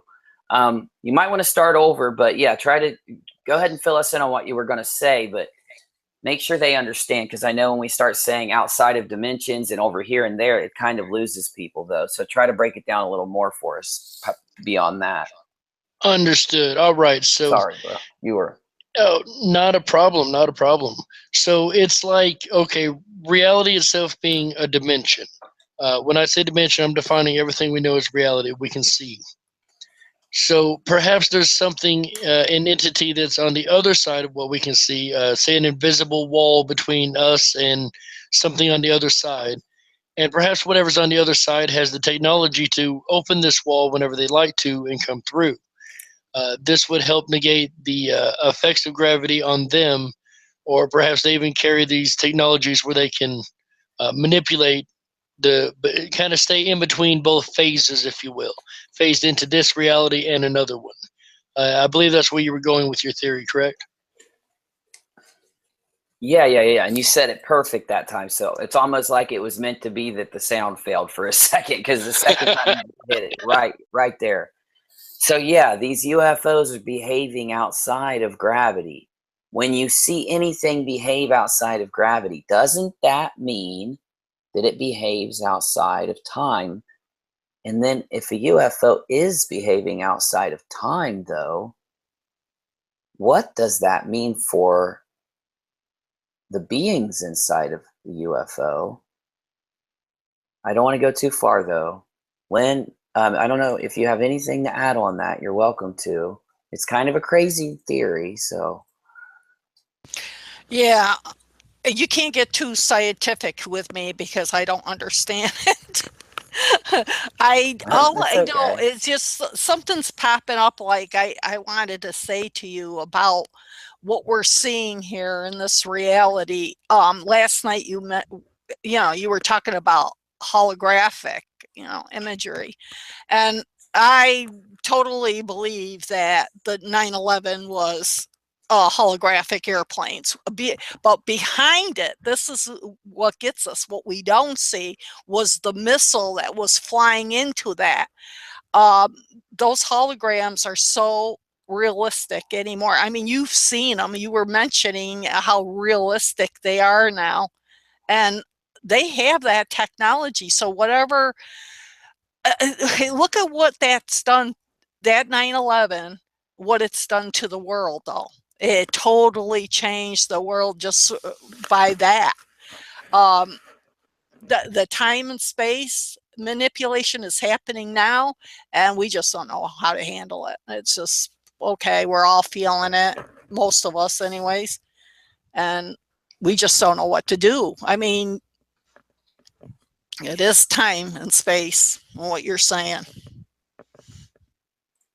And you're right. And that is, we did look into this. We actually went to such a weird place to get to that, but it was such a good way to make it happen. We looked at the Michael Jackson hologram performance after his death, and we were trying to wrap our heads really hard around how Michael Jackson could look this real when he was dead. He could step in front of other performers. You could see the details in him. And he was admittedly, by the people that put on the performance, it was a hologram of him. It brings up so many strange questions. How long have they been able to make a hologram look this real? What else can they do with it? Have they perfected it for Michael Jackson and being able to perform with this technology? What's the first place all technology goes to when it's invented? Military testing, military operations, government testing, government operations. Now with 9/11, if they were using these holograms, that I can't, I usually don't go there just because I haven't found a piece of evidence that shows me 100%, because I still believe that, come at me with 9/11, when somebody comes at me and talks about 9/11, I say, well, what's your evidence on this? What's your evidence on that? And I've seen really, oh my gosh, there's a documentary called September Clues. That is all I have to type into that comment bar, because any one of my viewers that actually, when this is over, watches that documentary, your mind is going to change. Because Lynn said, she thinks that they're holograms, that they're hiding missiles. Well, they could have just been missiles in a way that looked like planes, maybe. But then again, what about the evidence in that documentary? And I'm not going to go there because I want you to watch it. One of my videos takes all the best pieces of September Clues. September Clues. No, takes the best evidence of September Clues evidence, shreds out all the stuff that's hard to understand, all the stuff that's going to turn you off, leaves the stuff that's going to grip you, and then I take other evidence and put it in with it to make this perfect little collage to make you open your mind. It's not even meant to make you think any specific thing. It's just meant to make you open your mind that, guess what? We don't know what happened. And in something serious like that, we should. And that's all I'm going to go. I don't want to go into the discussion on 9/11 on this one. I'd love to have a sit-down show on 9/11, a live stream on it. I don't know how many viewers we'd get. I don't know how many people would be down. But you know what? We'll do it anyway, because this is actually coming back. There is a group of people they are getting funding, and they're going at this really hard, trying to get the government to reopen an investigation. But here's the deal. It's not just the people doing this. It's college educated, career architects, firemen, everyone, doctors, people who have important jobs, politicians that could have been judged back then. And really, a lot of people that were in these positions didn't bring it up back when it happened. They were worried they were going to get fired or looked down upon or miss a promotion because they would have been grouped into the crazy club. There's hundreds of thousands of them now signing petitions to get this reopened, because finally the conspiracy theorists put out all this crazy evidence, but all they had to do was put out the most obvious, that one building that fell. And it made the world of a difference, because now there is going to be another investigation. It's being privately funded. They're trying to get the government to come in it, and they're going to have many different independent investigations. I don't want to go too far there, but the thing of the matter is here, we talk about time, space, and we've been going down a path with this discussion. I have a folder. I'm going to take you somewhere that I don't even want you to go, because I do this sometimes. Sometimes I am coming up on a stream and I come upon a door that has a lock. So me and Darkwolf, we usually take a right, we find a door that's unlocked, and we walk through it. Well, I'm going to break the rules tonight at the end of this stream, because I'm going to try, instead of taking a, what I think I want to try to do right now is pick the lock.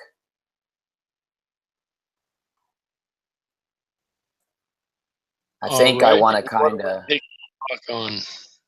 What's up? I said, what are we picking a lock on?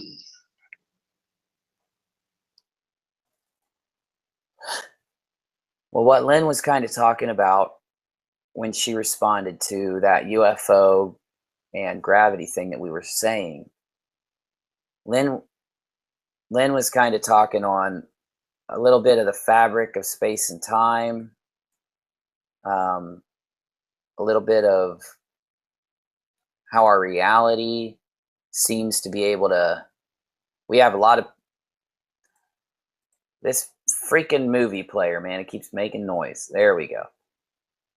The fabric of space and time, and how our reality, how some people are convinced now that either just by thinking about your reality, you can change it, and just by, I was going to say, manipulating your reality just by thinking about it. But one of the weird things that we've been finding with reality is that if you look in the strangest places, you start to see the bends and the tears and the rips in the fabric of our reality. And inside of, the Mandela effect is that big CERN theory and the big particle colliding theory, but we're not going to really go there. But me and you, Darkwolf, do you remember when we did a stream and we looked really deep into atomic bombs at the moment of exploding, when it seemed like pieces of reality just shredded and fell apart? Yes, see I 'em? remember looking at that, and the little dots and splotches that just don't belong there. We know those aren't pieces of the ground. This was And we the know lock they're I not was pieces of the bomb. Yeah, this is the lock I was talking about. And you get these strange anomalies in atomic bombs. But why do we get them? I mean, look at this one. It looks like the vaporized air in this little swoosh right here. It looks like it kind of came out and whipped upward. Because what Well, you're looking at, what's interesting to me is these circles right here. And you were talking about how the Higgs boson literally pops out of reality, and it looks like those are popped out of those circles right there. You see what I'm saying? oh yeah, no, for sure. And that's what I was kind of leading into this with. At the top of the atomic explosion, you can see these little orbs of light. Well, they're not really orbs of light. It's kind of like these superheated flares where air, you can see where air becomes superheated. You can see some pockets where there is a sphere. There is still part of this little sphere of energy or this release that has something there, but why it's completely dark, we don't know. Why it looks like it's warped out right here. I'm making a video right now. I've been working on it. I've downloaded a lot of nuclear tests just so I can go slow them down and really show you the anomalies in these explosions. And it's not because they look pretty or because they look dangerous. It's because you can see the fabric of our space and time melting apart for a very small fragment of a second right there. And that's so fast, it's just a few frames. But the fact that we can see it at all. Look at that thing. Look right there. You see this? Over here? What in the world is that? You see these all through these nuclear explosions. It's not there. Now look. Look at this. In one frame. Now look, you can see where it kind of disappears. Look. It kind of drifts backwards almost. Huh. It comes from nowhere and goes to nowhere. Well, you can really faintly see it right back here when I do this. But I'm telling all of you, anyone that's still here, that there is these strange warps that happen, and they really shouldn't be.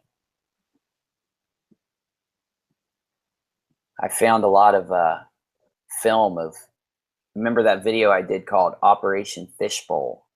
Yep. And it was about the nukes that were detonated in the atmosphere and in space, right at the top of our atmosphere. Let me show you something that'll blow your brain away.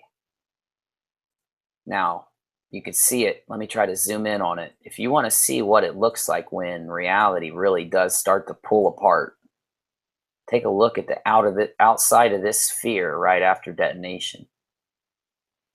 In the brief flashes of the very small fractions of a second, we're going to start hitting it right here. Watch. Now look at the, oh my gosh, look, here it comes. Let me turn the snow off because it's going to mess with that. You're going to start getting it confused. But look at this.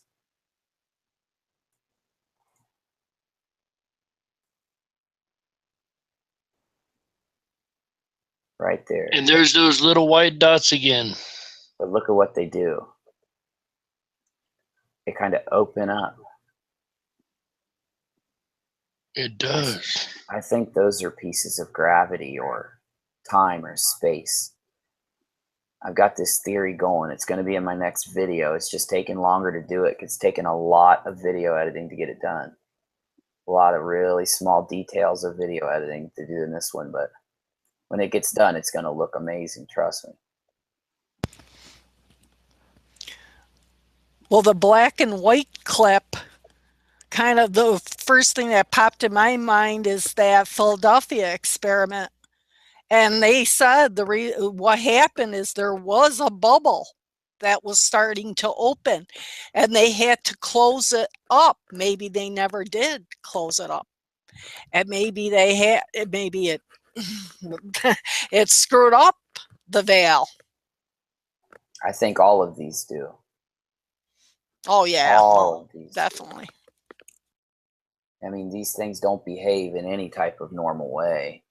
And this really is so much energy being released in the very smallest space all at once. You got to think. So this thing right here. Okay, so look at the ocean right here. It's just sitting there. You got to imagine there's a few particles. They're under the ocean there inside of this big metal thing. And just a couple little particles are going to split open, releasing the inside of the particle, releasing the internal energy, releasing what makes this particle. Our bodies, our brains, our minds are made of billions and trillions of these. And look what just a couple of them do when the energy within is unleashed upon the outside world. It just completely throws everything that was around it and evaporates it all, and then ejects everything else out in such a strong blast wave that they shoot higher than 15 Empire State Buildings stacked on top of each other in under an eighth of a second. And that's probably giving it a lot of time. Look at the inside of this cloud. Let me go down a little. So we're going to look right here, because I'm telling you, I'm showing you some kind of like locked away hidden thing, almost like it's like the hand of,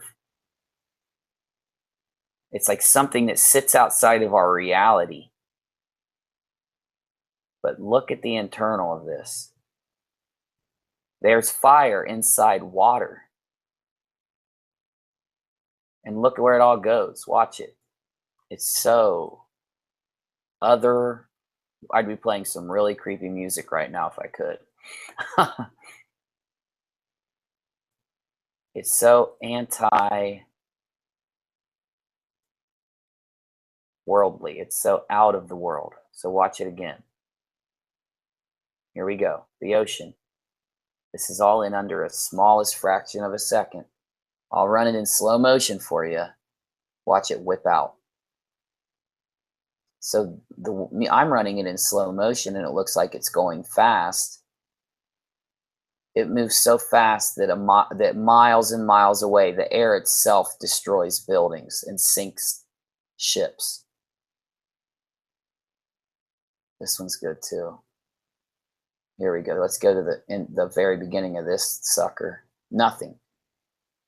There's nothing here. And a 50th of a second later, this happens. All from a couple. There it is. There's the fabric of space-time warping.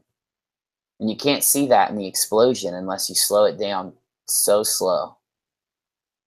And then it comes out back into the world. I don't even know where this energy goes. Seems like it would still stay there. Look at this face. Look at the face you see here before the bomb is detonating right down at the base of the screen. All the way up in the sky, you got this weird looking face looking down, and then it all sucks in and explodes.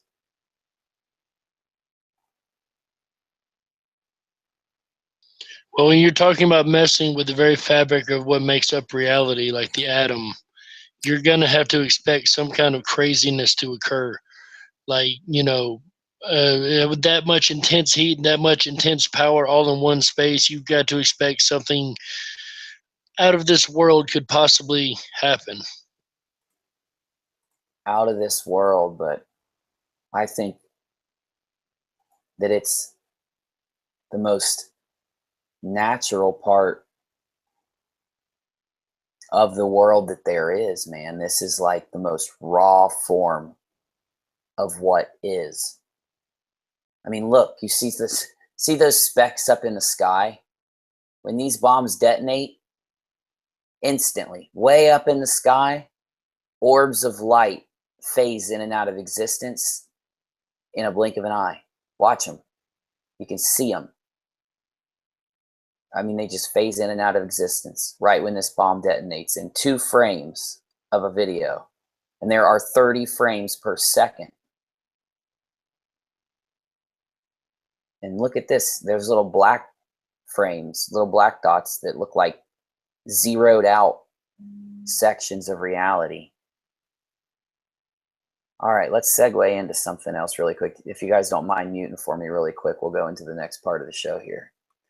And I'll go ahead and cue some music and we'll go into it. But I don't know, man. I really want my viewers to really think that, you know, they tell us that there's really not much else. Science wants to tell us that, you know, life is this number, this set of numbers. It's like so easy to explain. Is it? What is this? Is it looking past this world into the next one?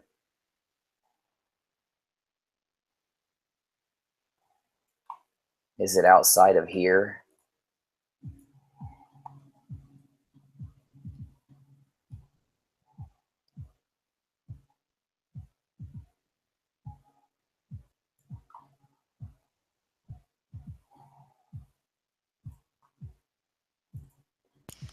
Are they real bombs?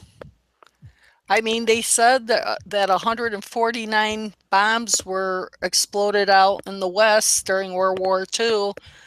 Wouldn't we all be dead? They talk about the 3 bombs.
Jason.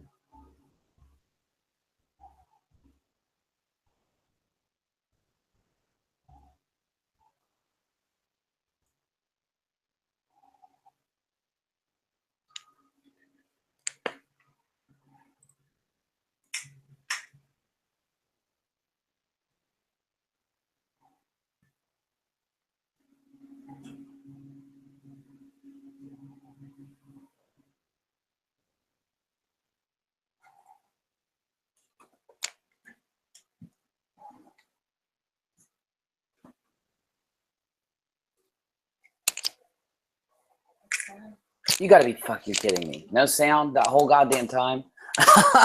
Damn it, that looks so cool with that music.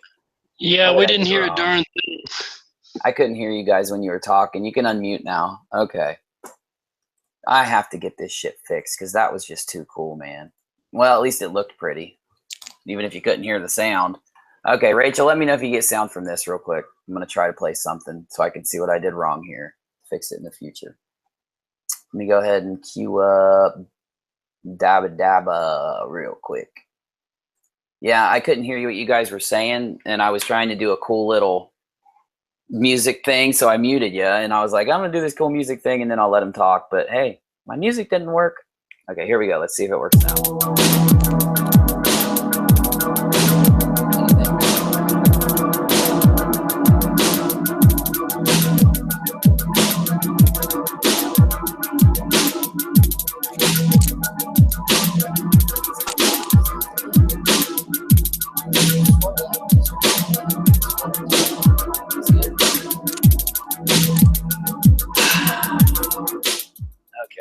How does that make sense? Okay, Darkwolf, Rachel, make sure you split up. Give me a test really quick, Darkwolf, just so I can know that we're not echoing. Just say test. All right, mic test. Okay, you're good. Test. Go ahead, man. Go ahead and stop. Okay, tell me if he echoes. He's going to say test twice, so it's not an echo. We'll know in 2 seconds, guys. I apologize. Any echo? Yeah, whenever you do a sound test, make sure you don't say the same word twice because it'll sound like a loop. Almost there. I think we're good. Okay. I don't think, okay, so here's what's up. I've got the sound driver that usually messes up, and this is how our sound is every night, how I have it set right now, but you weren't giving any type of echo that time. So Lynn, if you will, just give me a sound, just say like mic test or something, and I'll see if you echo to yourself. Oh, is it really 2 a.m.? Oh my gosh, it's getting there. Is she still on mute? Oh yeah, you're on mute. Lynn, you just have to tap the mute button. I'm sorry that I muted you. I thought there was music. I always mute people when music plays. I wasn't being mean to you, but I pressed your mute button for you. It's looks like a microphone if you tap your screen, if you're on a touch screen or if you're on a computer. There you go. Can you hear a loop? It'll be on your side if you hear it. Hear what? It's like, okay. Do you hear me? I hear you. Did you hear yourself? No, I didn't hear. It's good. Okay, so all right, I'm gonna say some. Talk to the audience for 2 seconds. Michelle Signs says, "Did you speak on the blood types yet?" We did. Yeah, we spoke on it for at least a solid 20 or 15 minutes or something. You might have been on like at the bathroom or something. We were talking about it. No, we hit that. We went in from the blood types. Where'd we go from there, Darkwolf? We went into a bunch of stuff off of it. We went into the Illuminati and we went in all kind of reptilian. Yeah, that's where it went. Yeah, so we did the RH negative. We talked about the signs of it. We went into that. So yeah, we hit it. Okay, guys.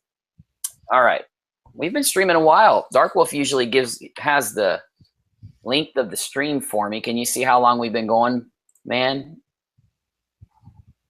Wait, I can't see it. We've been going over 2 hours. I know that much. Or no, maybe I sure can, Bubba. We're over 3 right now. Give me half a second. I'll tell you exactly how far over we are. Awesome. Sorry about the background noise there. I was just reaching down. We are, it says streaming over 3 hours ago, so we're well over 3 hours at this point. Okay. Well, we've hit a lot of good topics, guys. Seriously. But I have to say something to my hardcore viewers. You guys rock. We have record numbers for this stream for the time of night it is. Earlier in the stream, we were at record number. Well, not record, but we were at very high numbers for this time slot. Is today Sunday? Monday. It is going into Monday. Yeah, Sunday night into Monday. Yeah, so we were at record numbers. We were, because Sunday streams usually don't have as many viewers, and we do the whole thing where we do whatever we want and stuff. So we typically don't have this many people, and we did the whole time. So I'm very happy about that. I can't be happier with this stream. This has been such a great show. Such an excellent show. can't even describe how great this has been. I agree. We've covered so many wonderful topics. Lynn, I really appreciate you coming on and hanging out with us this whole time. You've really stuck in there with us and discussed all kind of amazing things, give us such great information. We really appreciate you coming by and hanging out. We really appreciate all our Rockinauts, like Uni just said, our hardcore Rockinauts, our new Rockinauts, our old Rockinauts, everybody who's stuck with us during the stream. We really appreciate you guys. You guys make us. You guys make this show. If not for y'all, we could not and would not do this. So true. Lynn, would you like to come back sometime? Are you going to come see us again soon? You're going to come on and hang with us soon? Oh, yeah, anytime. Excellent. Excellent. Thank you for having me. Oh, yeah, no problem. No problem. It was great. It was great. Like me and Darkwolf after shows, we always sit and talk. And, you know, we always talk about the streams we've had. And when we have guests on, we're like, you know, did that show flow? It's always about a flow for us. And that's where when we started, we said, you know, we want to do a live show, but we want to keep a flow going with it. And like we decided how we wanted it to move and the speed of it and stuff like that. So we kind of judge our shows differently than what a lot of other people judge theirs on. And the reason I'm bringing this up, it's just this show flowed so perfectly. And it's stayed at a great pace the whole time. I couldn't be happier. So thank you for coming. We'll definitely have you back soon. So let me go ahead and do all that fun stuff I'm supposed to do as a host. I got to do the stuff the host is supposed to do. So we've been talking tonight with ZeroSister. And her link is coming into the chat right now. So I'll type right after it, ZeroSister YouTube page. And that is for you guys. I want you to check her stuff out. You heard all the great things that she's had to say. She has a lot of excellent videos. And I urge you all to go and check out her stuff, to comment, to show her the support you show us. Because she fits right in with us. And, you know, we're going to try our best to get her to install our program that we use to chat with each other and get it working. We'll have that all taken care of soon. Let me jump over to my main page because there's a couple things I've got to show you before we leave. It's doing that business. We might not even end right away because we still have maybe one or two more things that we have to try to do. But I want to let you know that all my live streams are listed here at this link, Unirock Live Streams. If you're not subscribed to this link yet, it's a YouTube channel.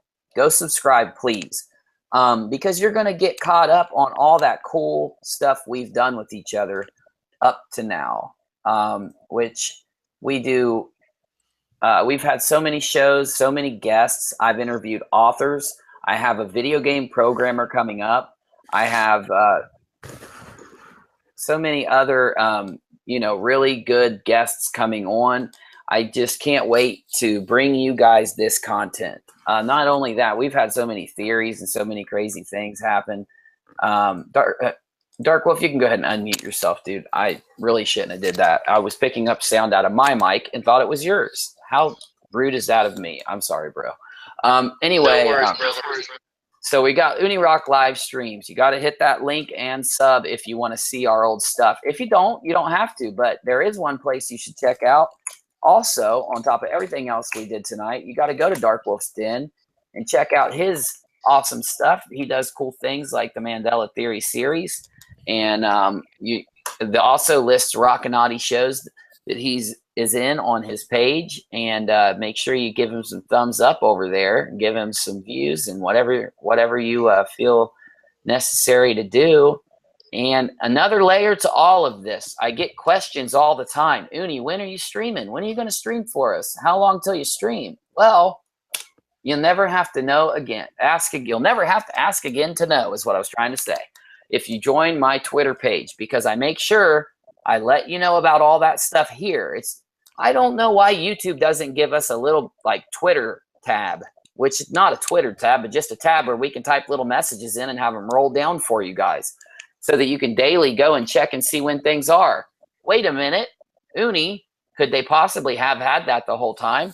Yes, Uni. Wait a minute, I should do this. Uni, did they possibly have that the whole time? Yes, Inu. Sorry, that was Inu, my name backwards. He's the multi-dimensional Unirock, right over there. Okay. So, YouTube does, and I have no clue why my channel just disappeared. Where is it? Oh, it was right here. So what YouTube does is they give us a tab. And you can go here if you want to know when a live stream is. We decided today we are going to start listing the times of our streams daily right here in this discussion tab. And guess what? You guys can type there too. You want to give me a message? You don't have to go click on a random video and comment. Just do it here. And the good thing is I get these messages quicker than I get the other messages, because it comes into my YouTube on my phone and tells me that I have a channel message, and it does a different kind of notification. So even though I get like 100 or however many comments a day, if this one happens, it's unique. So if you want to get a hold of me and you can't any other way, and you don't feel like emailing me, this is the best way. Plus, it creates this cool little record of stuff on my channel that we can always go back and look at and laugh and say, ha, ha, ha, that was funny, and stuff like that. All right. I do have to thank you guys. We're going to be hitting 1,000 subscribers soon. I can't be happier. I can't believe it. I don't know how this happened. I was only at 3 subscribers like 2.5 months ago. It's mind-boggling, you guys. No freaking joke. But I'm not going to put the channel down. I'm not going to put down what we do. We put in so much work that it's all I do anymore. I make sure I put time for my family, but I'm saying I probably work 10 hours a day, and I hope it shows. I hope you guys see it, something different here, something different at this channel. I hope that there's some kind of designator that makes you say, wow, someone finally got on YouTube and said, I'm going to do what a few other channels have been doing. We're going to just step it all up. Let's find what the best person does on the tube, and let's step it up all in one place. And the other cool thing is you will find a list of other channels to be able to subscribe to. I'm going to add ZeroSister to my sidebar in the morning. I might do it tonight if I can get there. But the main thing about everything I'm trying to say to you is thank you.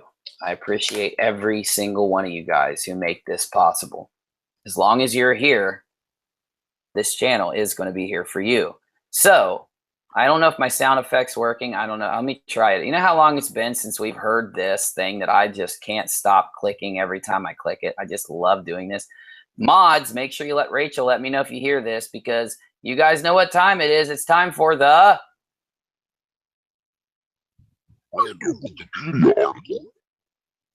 Oh my gosh, I really hope you guys heard that.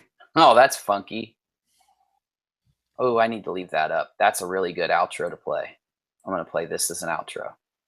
Let me cue it in. Yep.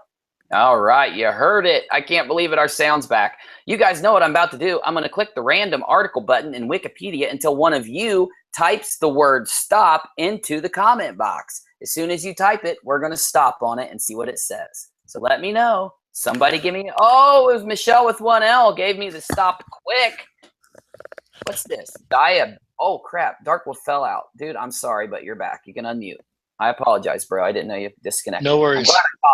I'm glad I caught it by the end of the show. Oh, my gosh. Listen to this one, Darkwolf. You came right back in on Michelle with 1L's stop on diabetic. I thought it was diabetic. You don't have to mute yourself, bro. No problem. Unmute yourself. Get in here. All right, here I am. In quantum chemistry, the potential energy surfaces are obtained within the adiabatic or Born-Oppenheimer approximation.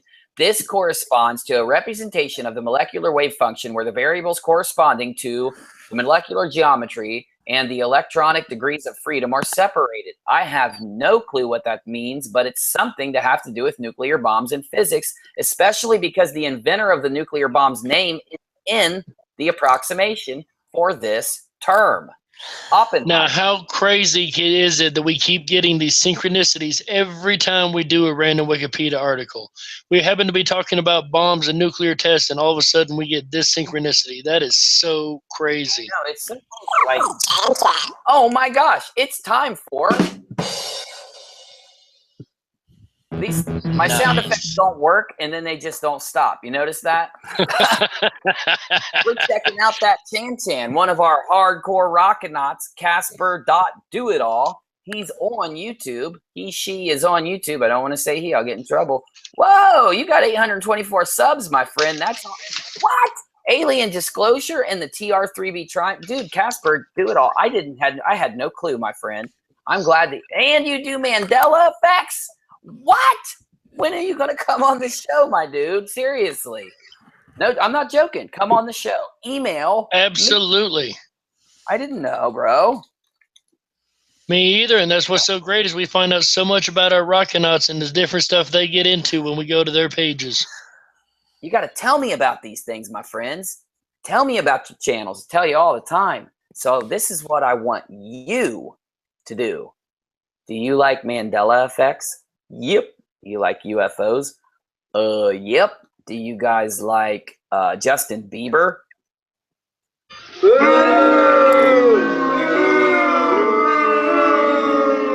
Oh, please, God, let my sound effect have worked that time. Did you hear a boo, Darkwolf? I heard it loud and clear over here, brother. Oh, hopefully everyone else did. Did you guys? Hey, let me know. Did you guys hear the boo sound effect? Rachel, did you hear the boo? Yep. Okay, thank God. Because like if I didn't hear that thing, I was gonna go crazy. I use all my sound effects now. You know that, right? Guess what, guys? The sound effects work.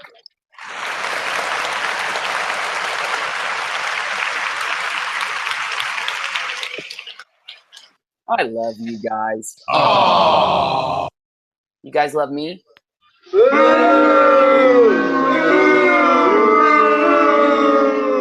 That was not nice. Okay, I'm done playing with the sound effect generator. I won't ever do it again, I swear. So go to this channel, my buddy Casper.do-it-all. That's right. And I'm asking you to do it. Hit subscribe, click the bell, and hit save, just like you do for me on the rock. And ZeroSister and Darkwolf. Yeah, my friend, here's what I'm going to do. You know what we do when we check out a Chan on the show? We go ahead and I drop the... Man, this is some cool shit right here, bro. I want to see this intro. That was cool. What is good, YouTube? It's your boy Jason Bortolis, a.k.a. Casper, thanking you once again. All right, my dude. That's some good stuff. So I'm dropping this link to this video because we're going to scroll down to the comments and we're going to leave that comment. Hey, bro, come on the shizzo. Where's a good sound effect to punish me for talking like that? Oh, well, here's one. Okay, so let's hit comment. All right. Unirock. Oh, okay. Yep. Okay, so send me that email, Rachel, if you don't mind emailing me that email. That's a good segment. Email me that email. Say it, Darkwolf. Email me that email. Rachel, email me that email. Oh, man, dude, I'm scaring everyone away. I know I am. I'm playing too many sound effects. It gets annoying. Okay. So, my music's working. My sound effects are working. I don't know if I want to press the end button yet. I don't know. I'll think about it while we chill for 2 seconds because I got a video for you. Let's look.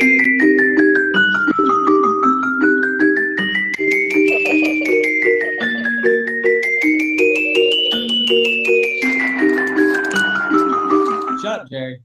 Do your job. Shh. Wait. Left town while coming down off an angry fit of rage. Sitting in traffic, standing still, reading disaster inked on the front page of my local newspaper of my home fucking town. So sick and tired of knowing my way around. Oh. be lost with my head working straight instead of being in a familiar place. Erased.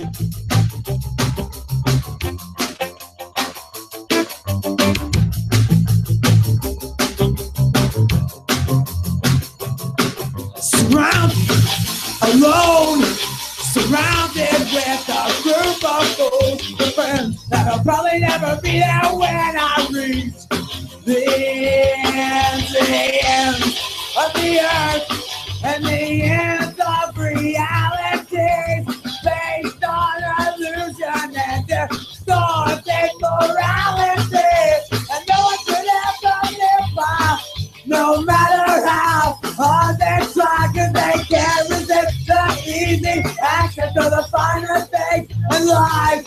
No, they can't resist the easy access to the finer things in life. No. And access and access. And access and access. And in the air, it's on me.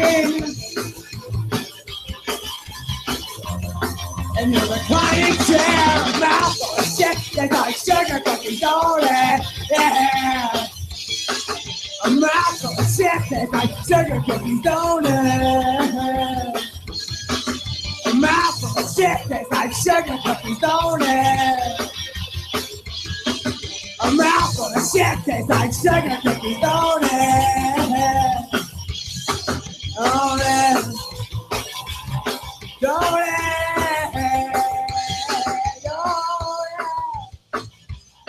Don't it?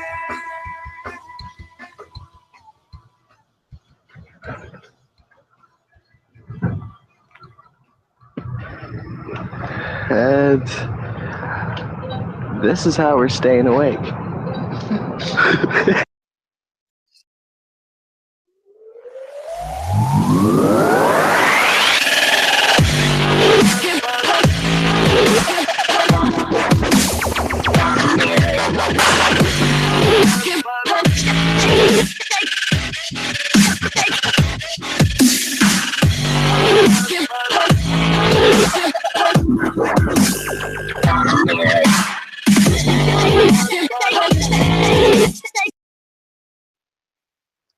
We are back. So let's rock it. Let's roll it. And let's talk about it. On the rock. Another conspiracy. Right now. Play the music. Cue it.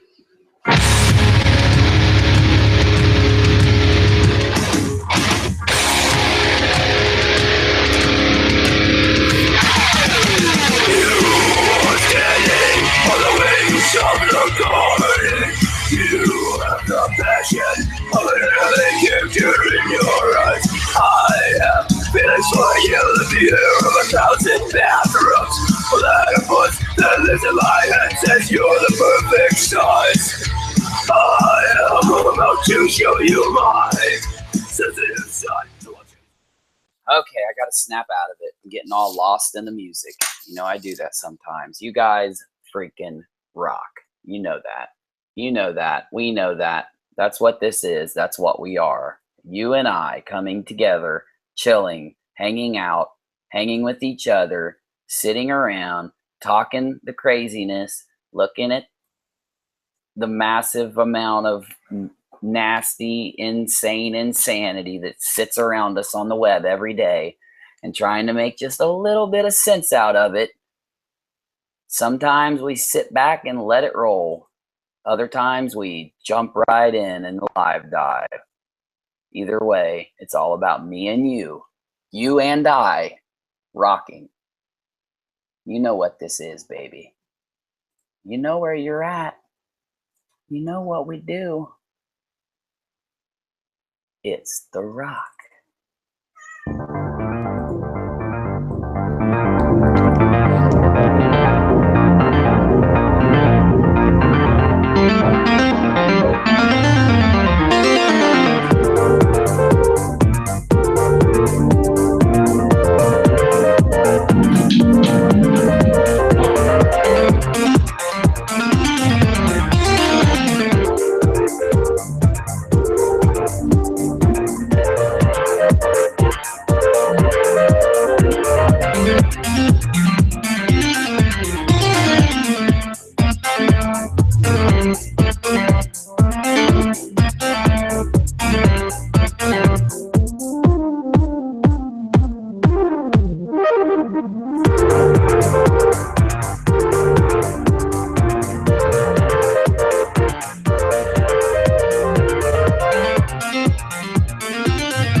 many Rockinats took off.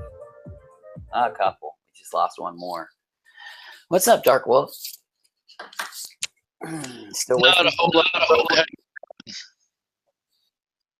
Oh, just chilling.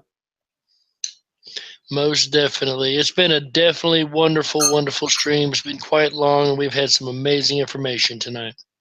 Yeah, bro, we're doing this, man. There's something going on, bro. We're doing something right, man. I don't say that. I don't say that in my life that often. You know what I mean? Oh, I know exactly what you mean. And you know what gets me about this show? When we first started, like, I expected somebody to come up to me and be like, "Yo, Darkwolf, look, what you're doing, like, come on, man, you need to stop." Come on, dude, you're making a fool of yourself. I know, bro. Seriously, people do that, man. People do that in our lives. They do that to us. It's really rare. I'm not even kidding, man. It's rare to get acceptance in the things that I sit down and create in my brain and then try to bring into the world. I'm not even freaking kidding you, man. Like, I'm not exaggerating this. I'm not the type of guy who has things go right. And the only reason this is going right is because A, we all band together. That's the main thing. B, we put massive, dude, it's all we do, bro. Work. It is. If you have a job and you're doing this, you're working, you're doing this, you're hanging out with your family, you know, the amount of time you normally would when you're not working, and then you're sleeping, and then you do it again. The only reason I get to do this more than anyone else is just because I'm not working. But seriously, if I was working, it's just be like this. I just would be here a little less, but I'm just saying. Oh, I know exactly what you mean. I do 10 to 12 hours a day sometimes, and if I can, I come home and live stream if we're open. If it works out right, I come home and live stream, and we'll hang out, and we'll do our research, and whatnot. And like you said, go to bed, wake up, and do it all over again. And as grinding as that sounds, and as as harsh and bad as that seems, it's really not. Like, we both agree, we enjoy the ever-loving crap out of it. Well, like there's this thing that we've had our whole lives, because I've worked physical labor, I've worked in offices, I worked in the military, I worked all over. The majority of my jobs were labor jobs, but when you do those kind of jobs, you're not wanting to be at work. You're not wanting to do it. This isn't like a job, dude. This is like, it is work. We are putting in the work, but it's so fun. Yeah, dude. It is. It works. It's real. It's something. It transcends the feeling of working, and you're like, when you're sitting around playing a video game and you're relaxing, or when you're chilling with your kids or your family and you're relaxing, and you got like that relaxed, just chill feeling, like, oh, I'm not at work. Right. I get that right here in this little square, in this little tiny spot. I get it right there, man. I'm the exact same way. I do the exact same thing right here in my little corner of the screen here. Yeah. It's I heard it said one time, well, a bunch of times, if you do something that you're enjoying, you're not working. So if you can find something you can do that you enjoy, and you can get, you can make a living at, then you're never got to work again, because it's not work, it's fun. Yeah, bro. I will say this. Video editing is the one part of this, and setting up the stream, running the sound, and running all the technical parts. That's the part that's like work. But luckily, we have all the other good parts about this that outweigh all of that so much that it just takes that away. And absolutely. Video, and I'm sorry to make you off. Go ahead. No, all I was saying was it's like art. Those parts of it are like an art form, so it's okay. Absolutely. And, I must throw a disclaimer out there so it's not confused with what I just said. No, we are not making any kind of real money off of this whatsoever. No. Not really. Like, we have our donations and the people that, help us out, and our Patreons and things like that, but we're not getting paid buku amounts of money to do this by any means. It's not enough to equivalent a job just yet. No. Dude, like, seriously, I would. I'm the type of guy, I'd pull up my freaking YouTube money right now and show everybody, but YouTube tells us specifically not to do that. Like, we can get in trouble for it, but I'd show everybody. I think I have $27 in my YouTube account, and it was there before the crash. It happened because of after the crash, it stayed in the 20s. Yeah, I cashed out before that and stuff, but I mean, once the crash hit, it froze, and I think I've only gone up a few dollars since the crash. I don't know when it's going to come out, but Right, and that's why you and I both say we don't do it for the money. We do it for the people, to get the knowledge out there to the people. yeah, and to meet the people and to express ourselves and to do it the way it should be done, man. Like, if it needs to happen, man, somebody is going to say to themselves, I'm going to step up and do it the right way. And I'm sorry, bro, but when we made our channels, it needed to be done. Not saying that there were no good creators. There were lots of good creators. I'm just saying the majority of the top big guys, it needed to be done, bro. And somebody needed to many people need to step in, and they need to say, it's time to amp this game up. Can you imagine some of the channels, dude? And I'm not talking about good channels. I'm talking about the majority of these big channels that barely do anything on YouTube during the week. Can you imagine what it was like for them before the YouTube crash? Being able to do a couple hours of work every week and get so many millions of views on a basic video and not make anything else for the whole week. And make enough to survive for a whole month. Make enough to survive for 6 months off our salary in a month. I mean, I know Secure Team 10 was making between his own records online show $5,000 at the very bare minimum, $5,000 on a bad month, which is way more than I made in a month. So $5,000 in that bad month. On a good month, $60,000. Holy cow! That would do us for a year easily. Like, that's good money. Money for a year. My uncle, when in like 2000 something, he was like in the charge of an IT department and made just a little more than that. So in a year, and that's what Secure Team made in a month, showing bullshit fake UFO videos. It's insane that they can get away with putting that kind of information out there when you've got people, not very many of us, but there are some who are putting out the real, truthful, look at this information with verifiable sources and backups and everything else. It's just horrible, the channels that go to the extra links to get viewers just for clickbait or whatever the case may be. Mm-hmm. And I will say this. I have to say something.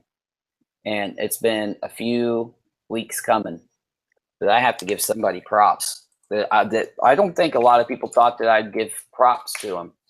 Look at this. I'm just going to show you one thing about third phase. They've changed their formula for their front pages. Remember, it used to have big, crazy looking UFOs, and it used to have these big taglines that said incredible, this, oh, this and that. They've hyped it down a lot, and they put normal front pictures. They are trying. They really are, bro. Credit to third phase then. That is excellent. To show effort, to show you're actually trying to be legit and straight out to the people, that is absolutely amazing. Taking that extra step really means a lot to those watching any channel. Oh, man. See, the Rockinats are the best, dude. Michelle, thank you. You guys say the nicest things to me. You make me just keep doing this, so I'm going to hit those comments. I ended the show, but I'm going to hit those comments. And hit those comments. There you go, bro. I do want to tell ZeroSister, I know she jumped out. I'm sorry. We didn't plan on keeping going, ZeroSister. You're welcome to click that same link to come back in if you want to hang a little longer. I know it's late, though. And we just appreciate you. You stuck through this long stream, and you gave us great information the whole time. I know everybody loved you. They loved hearing your story. I'm just glad you were here. Thank you. You will be back soon. I will be inviting you in soon. Don't worry. Okay. So G Minion says, love you guys. Too much fun. Same to you, my friend. Old Earther. Uni, got a link for the t-shirt. Oh, I've got info on the t-shirt. Okay, good. Thank you. Dude, Old Earther hooks us up every show. Email me your sizes. I said this last night, but it was at the end of a 6-hour stream. So maybe since this one's only 3 hours long, more people will be here. If you want the shirt, you need to email me at my email address, which I put out everywhere all the time. I'll pull it up right now. It should be coming up right now. Why isn't it coming up right now? There it is. So please, if you want your own Unirock shirt. Now, I do have a list of people who are getting a free shirt. And here's the deal. I've got so many free shirts. So I might be able to get everybody a free shirt. It just depends. I'm going to pick up more shirts because I just went and picked up a few of them. I'll show you them here in a day or two. And because right now, Uni Mom's shirt is dirty. She wore it the other day. Anyway, if you want one, you got to email me like what size, what kind of shirt you want. If you want like one of these, if you want just a regular shirt, let me know.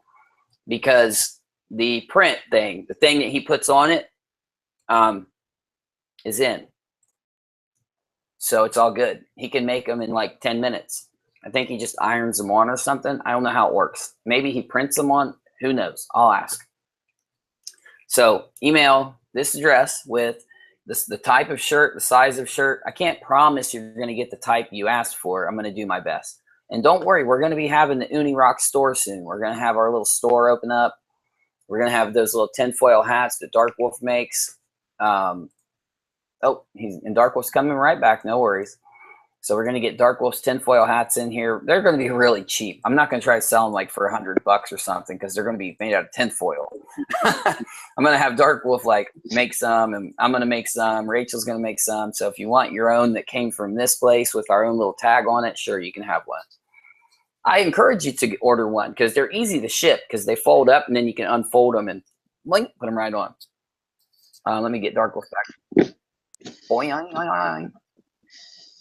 So yeah, basically the info with the shirts, it's really easy. I just need a shipping address and I need to get just some basic shirt information. So email me. Everyone who I told you, hey, you're getting a free shirt, because everyone who was in one stream we told them, hey, you're getting a free shirt. The mods wrote you down. I wrote down names. So it's all good. Even people who didn't will get them too. And also what was the last damn thing I was supposed to say? I have a little green flash card with everything on it, and I didn't bring it down here. Damn, I'll remember. Shipping address, type of shirt you want, and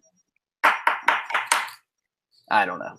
But I am going to tell you, you will be advertising for The Rock because on the back of the shirt, it says the address.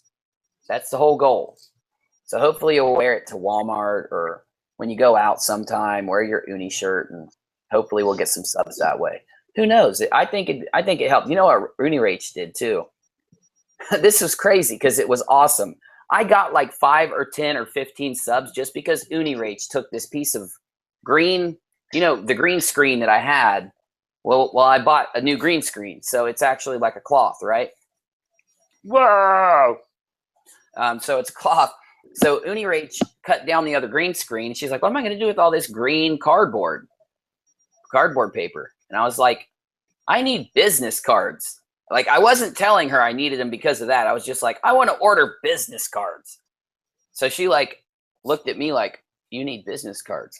What am I going to do with all this cardboard? So she started cutting it up into little business cards when she was bored and writing, Unirock and youtube.com/c/Unirock TV. Handed them out when we went in town. And I swear we got subs out of it. We did. Locals. But hopefully maybe I'll get Unirach to make some more, and when I ship the shirt, I'll put like 10 of those little cards in with the shirt, and you guys can go hand them out. Is that horrible for me to ask you to do that? Am I putting you guys to work? I mean, I like the idea, I'm kind of biased. I think it's a good idea. And if you don't want to hand them out, you can just throw them at your kids or your dog or something. Play cards. I don't know. It's not going to hurt them. It's a little card. Who knows? I'm being silly, bro. Old Earther, Stariana Love, Bernard K. I passed my date with my job agent for this show.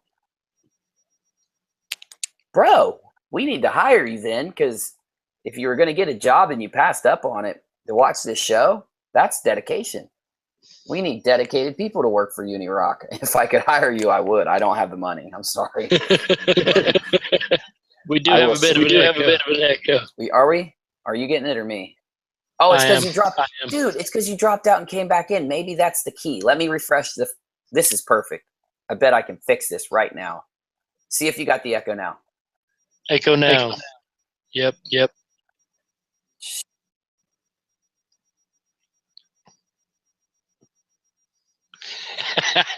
I'm glad you muted. I'm just. I disconnected my audio driver, but I just went like this. I didn't know what to say. I was just being stupid.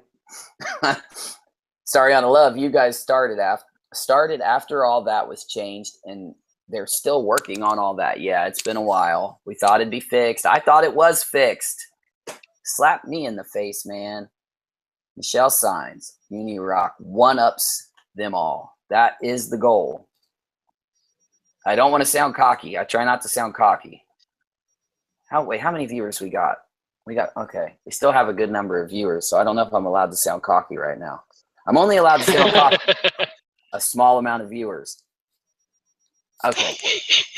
I'm going to do it anyway. I'm going to sound cocky for a minute. We do blow all them other channels right out of the freaking YouTube water, man. Oh, I can show you a video of what it looks like when Unirock blows them out of the water. Hold on. Let me pull it up. Where's that freaking video at that I just played? I think I know exactly which one you're going for, too. And that ain't the one I thought. Not now. Okay. Can you hear the sound, though? Yeah. It goes in and out. I don't get it, man. Oh, wait. That's not in the water. Oh, my God. Look at the video quality on this one.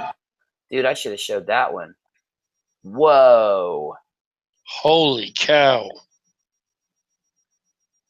Dude, Darkwolf, seriously, man. Like, I know the show's over, okay? But, okay. You know how sometimes we end on a question and try to figure it out? Here it is. Let me mute this thing.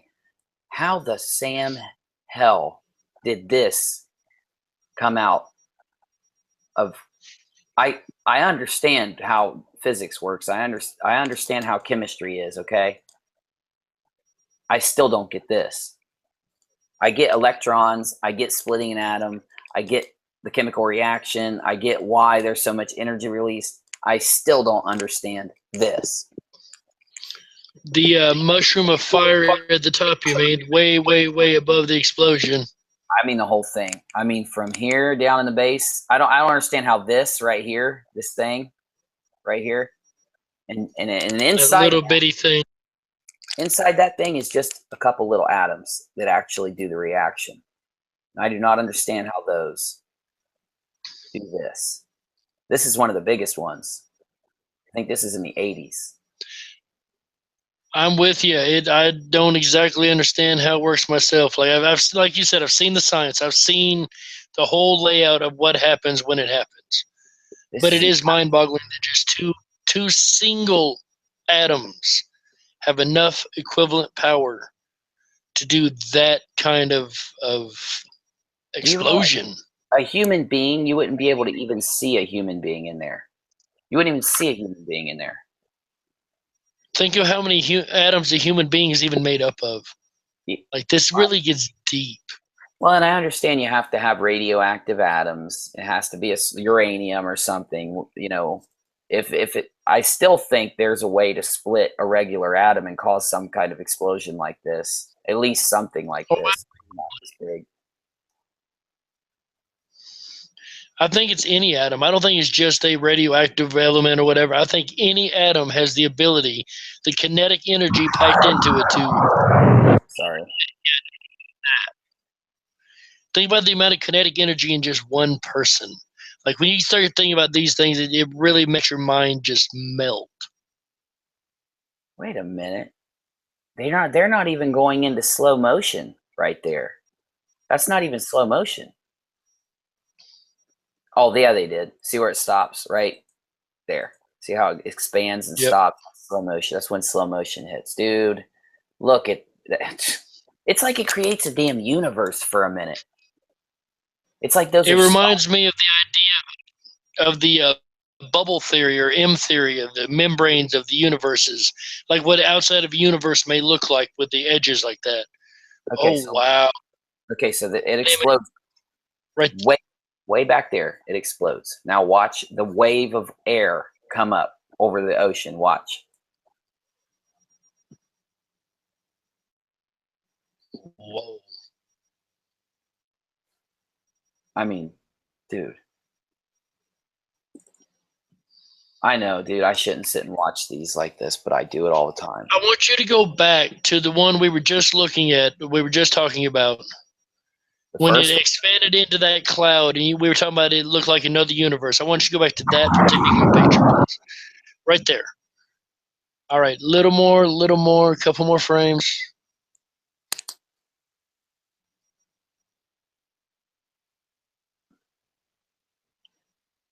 Okay, the very last frame then, yes. Do you see any kind of weird or specific shapes in this? Dude, I see faces in them, dude. I'm not even lying. I didn't want to say that on the air. All right. I see hexagons all over the place. More. I do, bro. You're getting one. You need two? Yeah. Oh, you don't have to share one. I'll get you guys two of them. We got you. You get your shirt, my friends. No, ain't no thing. Michelle signs, Michelle with 1L. I mean, all the Rockinats. You guys got to get me your shirt sizes and stuff. So get them out there. Because seriously, we have shirts and we have the print, and it literally just takes a second for the print to go on. I had no clue it was so easy. I'll probably start doing it myself now. Once I get a better printer, I'll start doing it myself. Do ours have our names on them? Not yet, but it wouldn't be hard. All I got to do is print it out when I do it.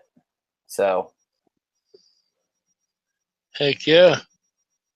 Because I'll be honest with you, I made them I just had him do a couple for, just a few people at first, because I didn't even know if they'd turn out good. So I wasn't about to get like 50 of them, you know what I mean, at first. Right.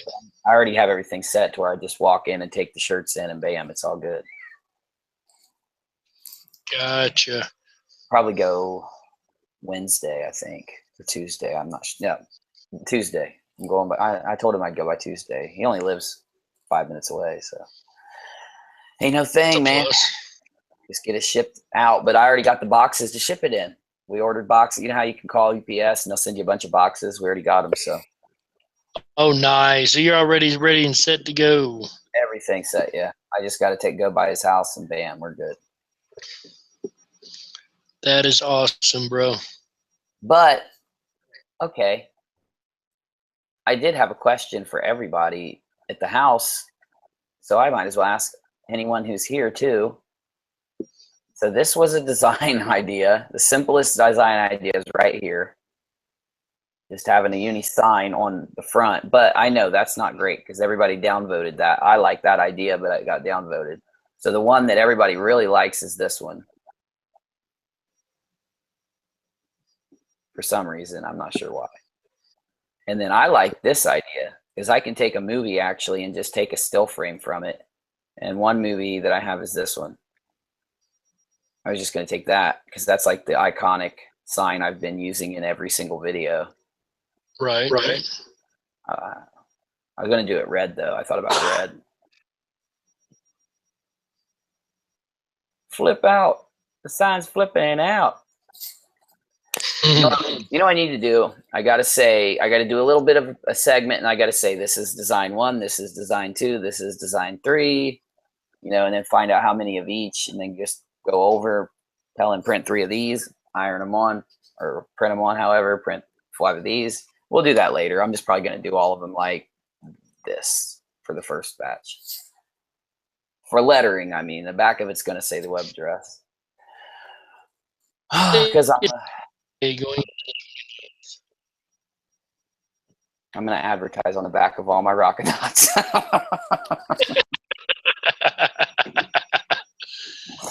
That's not bad. Every business does it. I guess Unirock's a business now. As long as it works. I'm going to say this. Once I hit 1,000, I'm a business. So We're almost there, Bubba. wonder what we're at. Because we were at like 922. I don't remember. Somewhere in there, right? Somewhere in there. I'm at 174 myself. I'm not sure what you're setting at. You're getting there, bro. Damn, about to hit that 200. 930 right now. I'm amazed how quickly it's grown just in this last couple months. Like, it has really shot through the roof. Okay, this is the one. Band videos start playing. Once the sound starts, it's like the Unirock just starts pumping out videos. I don't get it. When I wanted the music to work, it wouldn't work. Let's see how You know, it's that crazy computer ghost have been messing with us. Ghost in the Shell. Wonderful show. No, hold on. Wait, where's the one we're doing right now? That's the only one I want to see. All right, we got about 300. It's pretty good. Very nice. Not bad at all. But the subscriber count sent that. 930. 930. 930. Yep.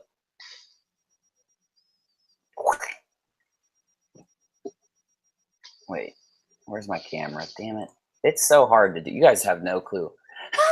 I have cameras. I have sound effects. I have my whole screen, and my screen's like this freaking big. My whole screen is filled with little programs that I run for the different functions. Over here. Down here. Then the soundboard. Then the Google Hangout with all the controls for it. Then my camera with my effects and my first monitor. So first monitor, second monitor. Then below that is the third monitor. Then I've got the cameras actually on. The cameras are way over here. I got two cameras. One of them's trained on comments. One of them's trained on this screen. So it takes some getting used to, but you gotta get used to it, Darkwolf. You gotta start hosting a show, bro. Oh, eventually I'll have a system where I can get used to that. I'm working on getting a full-fledged system to do all that fun stuff. I told myself 100 videos. Then I'm going to start live streaming here and there. Then I'm going to get in the schedule. The schedule starts Tuesday. Tomorrow's my last day before my schedule. So I've been telling everybody for like weeks, we're going to be doing 2 videos and 2 live streams a day. Unless the live stream is 3 hours, that counts. A live stream should be no more than an hour to count for a video. So I'm not, just for it to count. So this is like 3 live streams in one since we're above 3 hours. We're crossing into 5 hours, 4 or 5 hours right now. For this stream? Yes. You got to be kidding me. Yeah, we're pretty darn close if we ain't already. Because the call time is 5 hours plus. Michelle says it's your show. You get to pick the designs. Well, I'm going to pick the best one for everybody. And we all got to look the same. You know what? That's perfect idea there. We all have to we have to have the same shirt. At least one shirt the same. Then we'll offer options after that. The first shirt has to be the same. That would be the cool thing about it. Everyone has their own shirt. But yeah, that's a good idea. Oh, damn, Michelle is so right. She just said I can write all my stuff off as a business. And I can write it all off of my taxes. That's freaking true. Ooh, she is right. So yeah, I could actually I could spend the money throughout the year, but then when I do my taxes, I could get the money back. So that's awesome. I got to save my receipts. As long as you save your receipts. That's so cool, man. It's such an excellent idea. All right, everybody. Stariana, Party Puppy, Shannon, SL311, Salted, Cedar, RTN Productions, G Minion, Stariana, Party Puppy, Beaver Chops, Brian DeBrain, Michelle Signs, Michelle Cornell, Stariana Love, DV, DV to the V. Okay, Old Earther 2000. Okay, guys. Thank you for being here, man. You guys, seriously, I know we've said it 55 freaking times, but you guys rock. I know I'm bringing in a bunch of long shows right now. We're going to start hitting it up. Like I did a long stream to make up for the fact that we had this issue. I want to let everybody know I have a video and I'm making it, and it involves a lot of those nuclear bombs you saw. That's where those new ones came from, because I spent hours downloading, capturing, and looking up videos to put into the video. I didn't, when we were waiting to go in, we were going to go on ZeroSister's channel, and it didn't work out, and her channel couldn't get started, so we came here. We were going to live stream here anyway, so we just meshed it together. So that's why instead of me getting the video done, which I bet I wouldn't have even got it done today, because it's a big one. So that's why we didn't have a regular video today, but it's okay, because starting Tuesday, you get 2 produced videos and at least a couple hours of live streaming every day, because I owe it to you guys. And that right there is like 8 hours of work. That's how I evened it out. Now that's for an average, like not that long, kind of short, not edited all that well video. So I'm going to be probably working more like 12 hours. And I feel like if I do it, it'll make up for the fact that it takes a lot of work. It's going to make up for it. It's going to work out in the end. So my work is equating to something. So that means it's cool to do it. Absolutely, brother. As long as you can keep a schedule like that, you'll be good to go. Well, if we got viewers here and we've got a couple more minutes, we have just a couple, you know what we got to do, Dark Wolf? So go ahead and say it if you know what I'm talking about. It is Today in History. I love this show. I really do. We've definitely got to get together and come up with some sound effects, put them together, and get them running on. We'll do that. Tomorrow we'll have a really good live stream. We'll come up with, we'll do what we did today, where we come up with ideas. I sent a link to Burma too. I did. So I think Burma had to leave before she got my link, because I sent her a link. So it's in her email. She'll check it tomorrow and be like, Uni did send me a link. So I just don't think she checked after I sent it. But I wasn't trying to be mean to Burma, but I wanted to give ZeroSister a chunk of the show to interview her and to let her get her input in. So when we went into the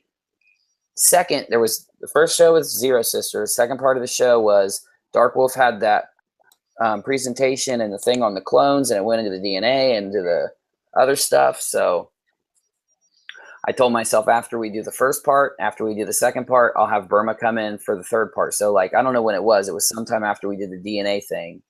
In between DNA and now, I sent Burma, or DNA, and when we ended the show like 30 minutes ago, I sent Burma a link in between those time periods. So I'm sorry, Burma, I just couldn't get you in. All right. Carla Hernandez is here. What's up, Carla? Oh, we're doing today in dude, I'm getting tired. I'm sorry. I was completely off track again.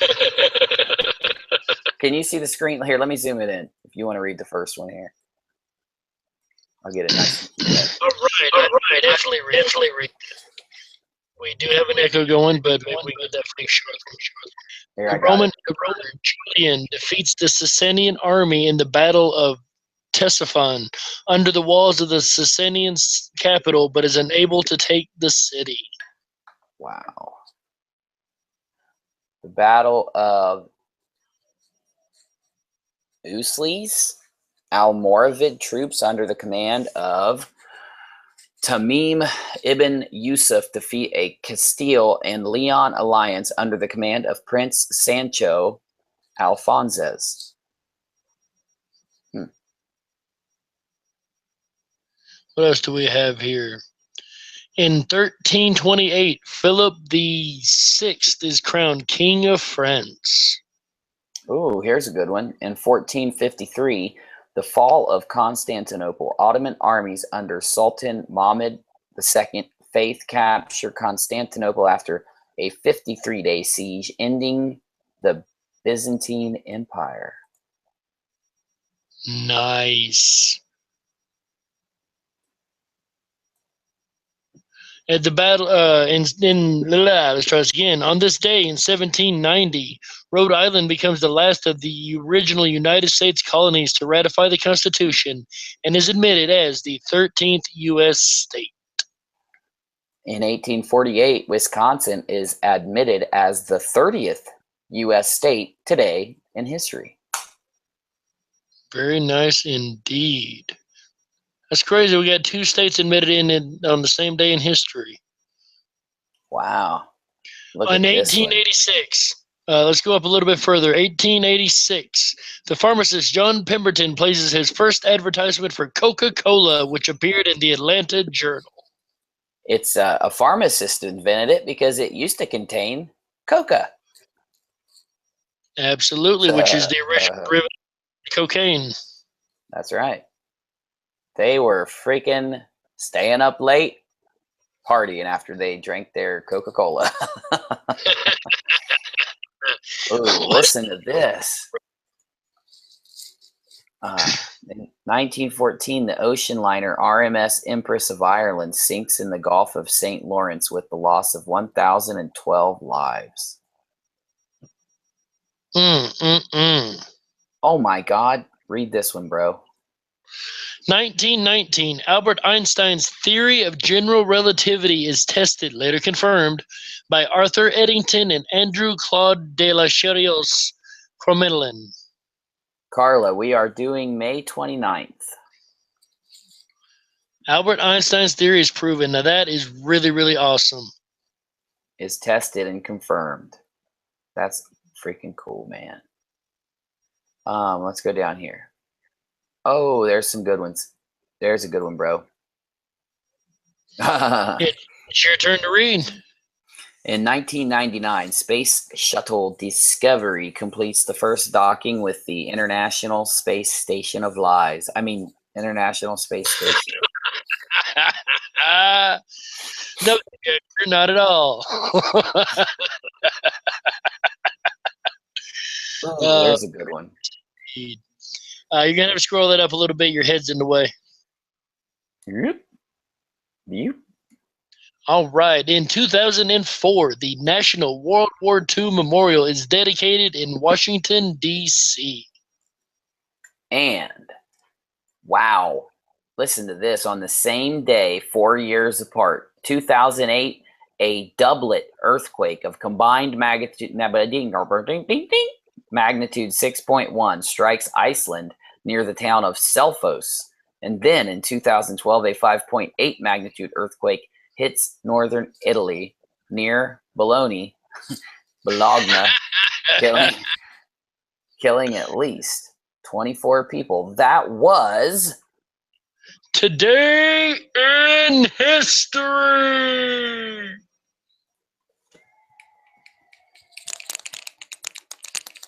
I played the wrong clap. Hold on. No sound. Much better. That's a much better clap. Oh, No no sound. sound. They don't hear it. Well, here, I'm going to do this. One more time. You hear it, Darkwolf? Yep. Are you? Well, let's see if you're echoing. Are you echoing? A little bit. Shit. Nope. No echo there. No echo there. No? No? It only did it for a second. No? Oh, it's good? Can't. Holy shit. We're good, man.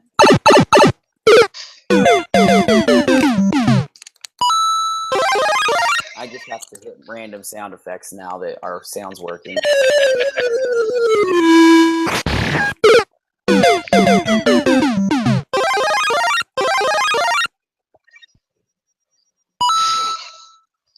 Sorry, guys. All right, damn. I love you, though. Aww. Much better.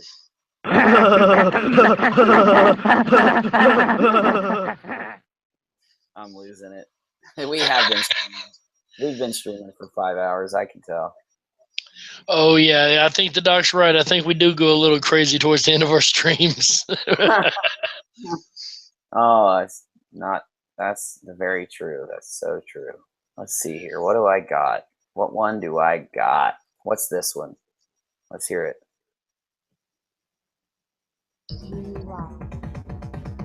I like this song.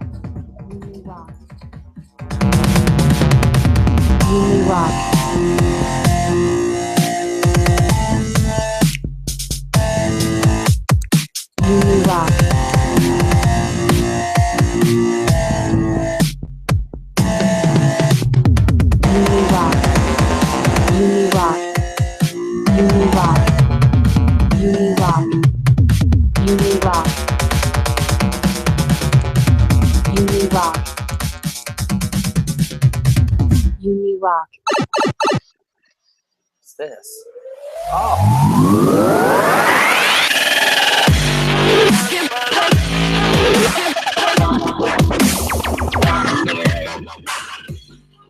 You guys rock. You've been sitting here for hours while we stream telling you about all this crazy stuff. What did we do tonight? Let's take a look. We hit the clone conspiracy, the celebrity clone conspiracy, the Bermuda Triangle. We didn't even get to it, bro. We didn't even hit the Bermuda Triangle. We're gonna hit that. Yes. We hit Charlene, her kids, where we said hello to. I always can't read my writing. Isaiah, Shane, and Alea.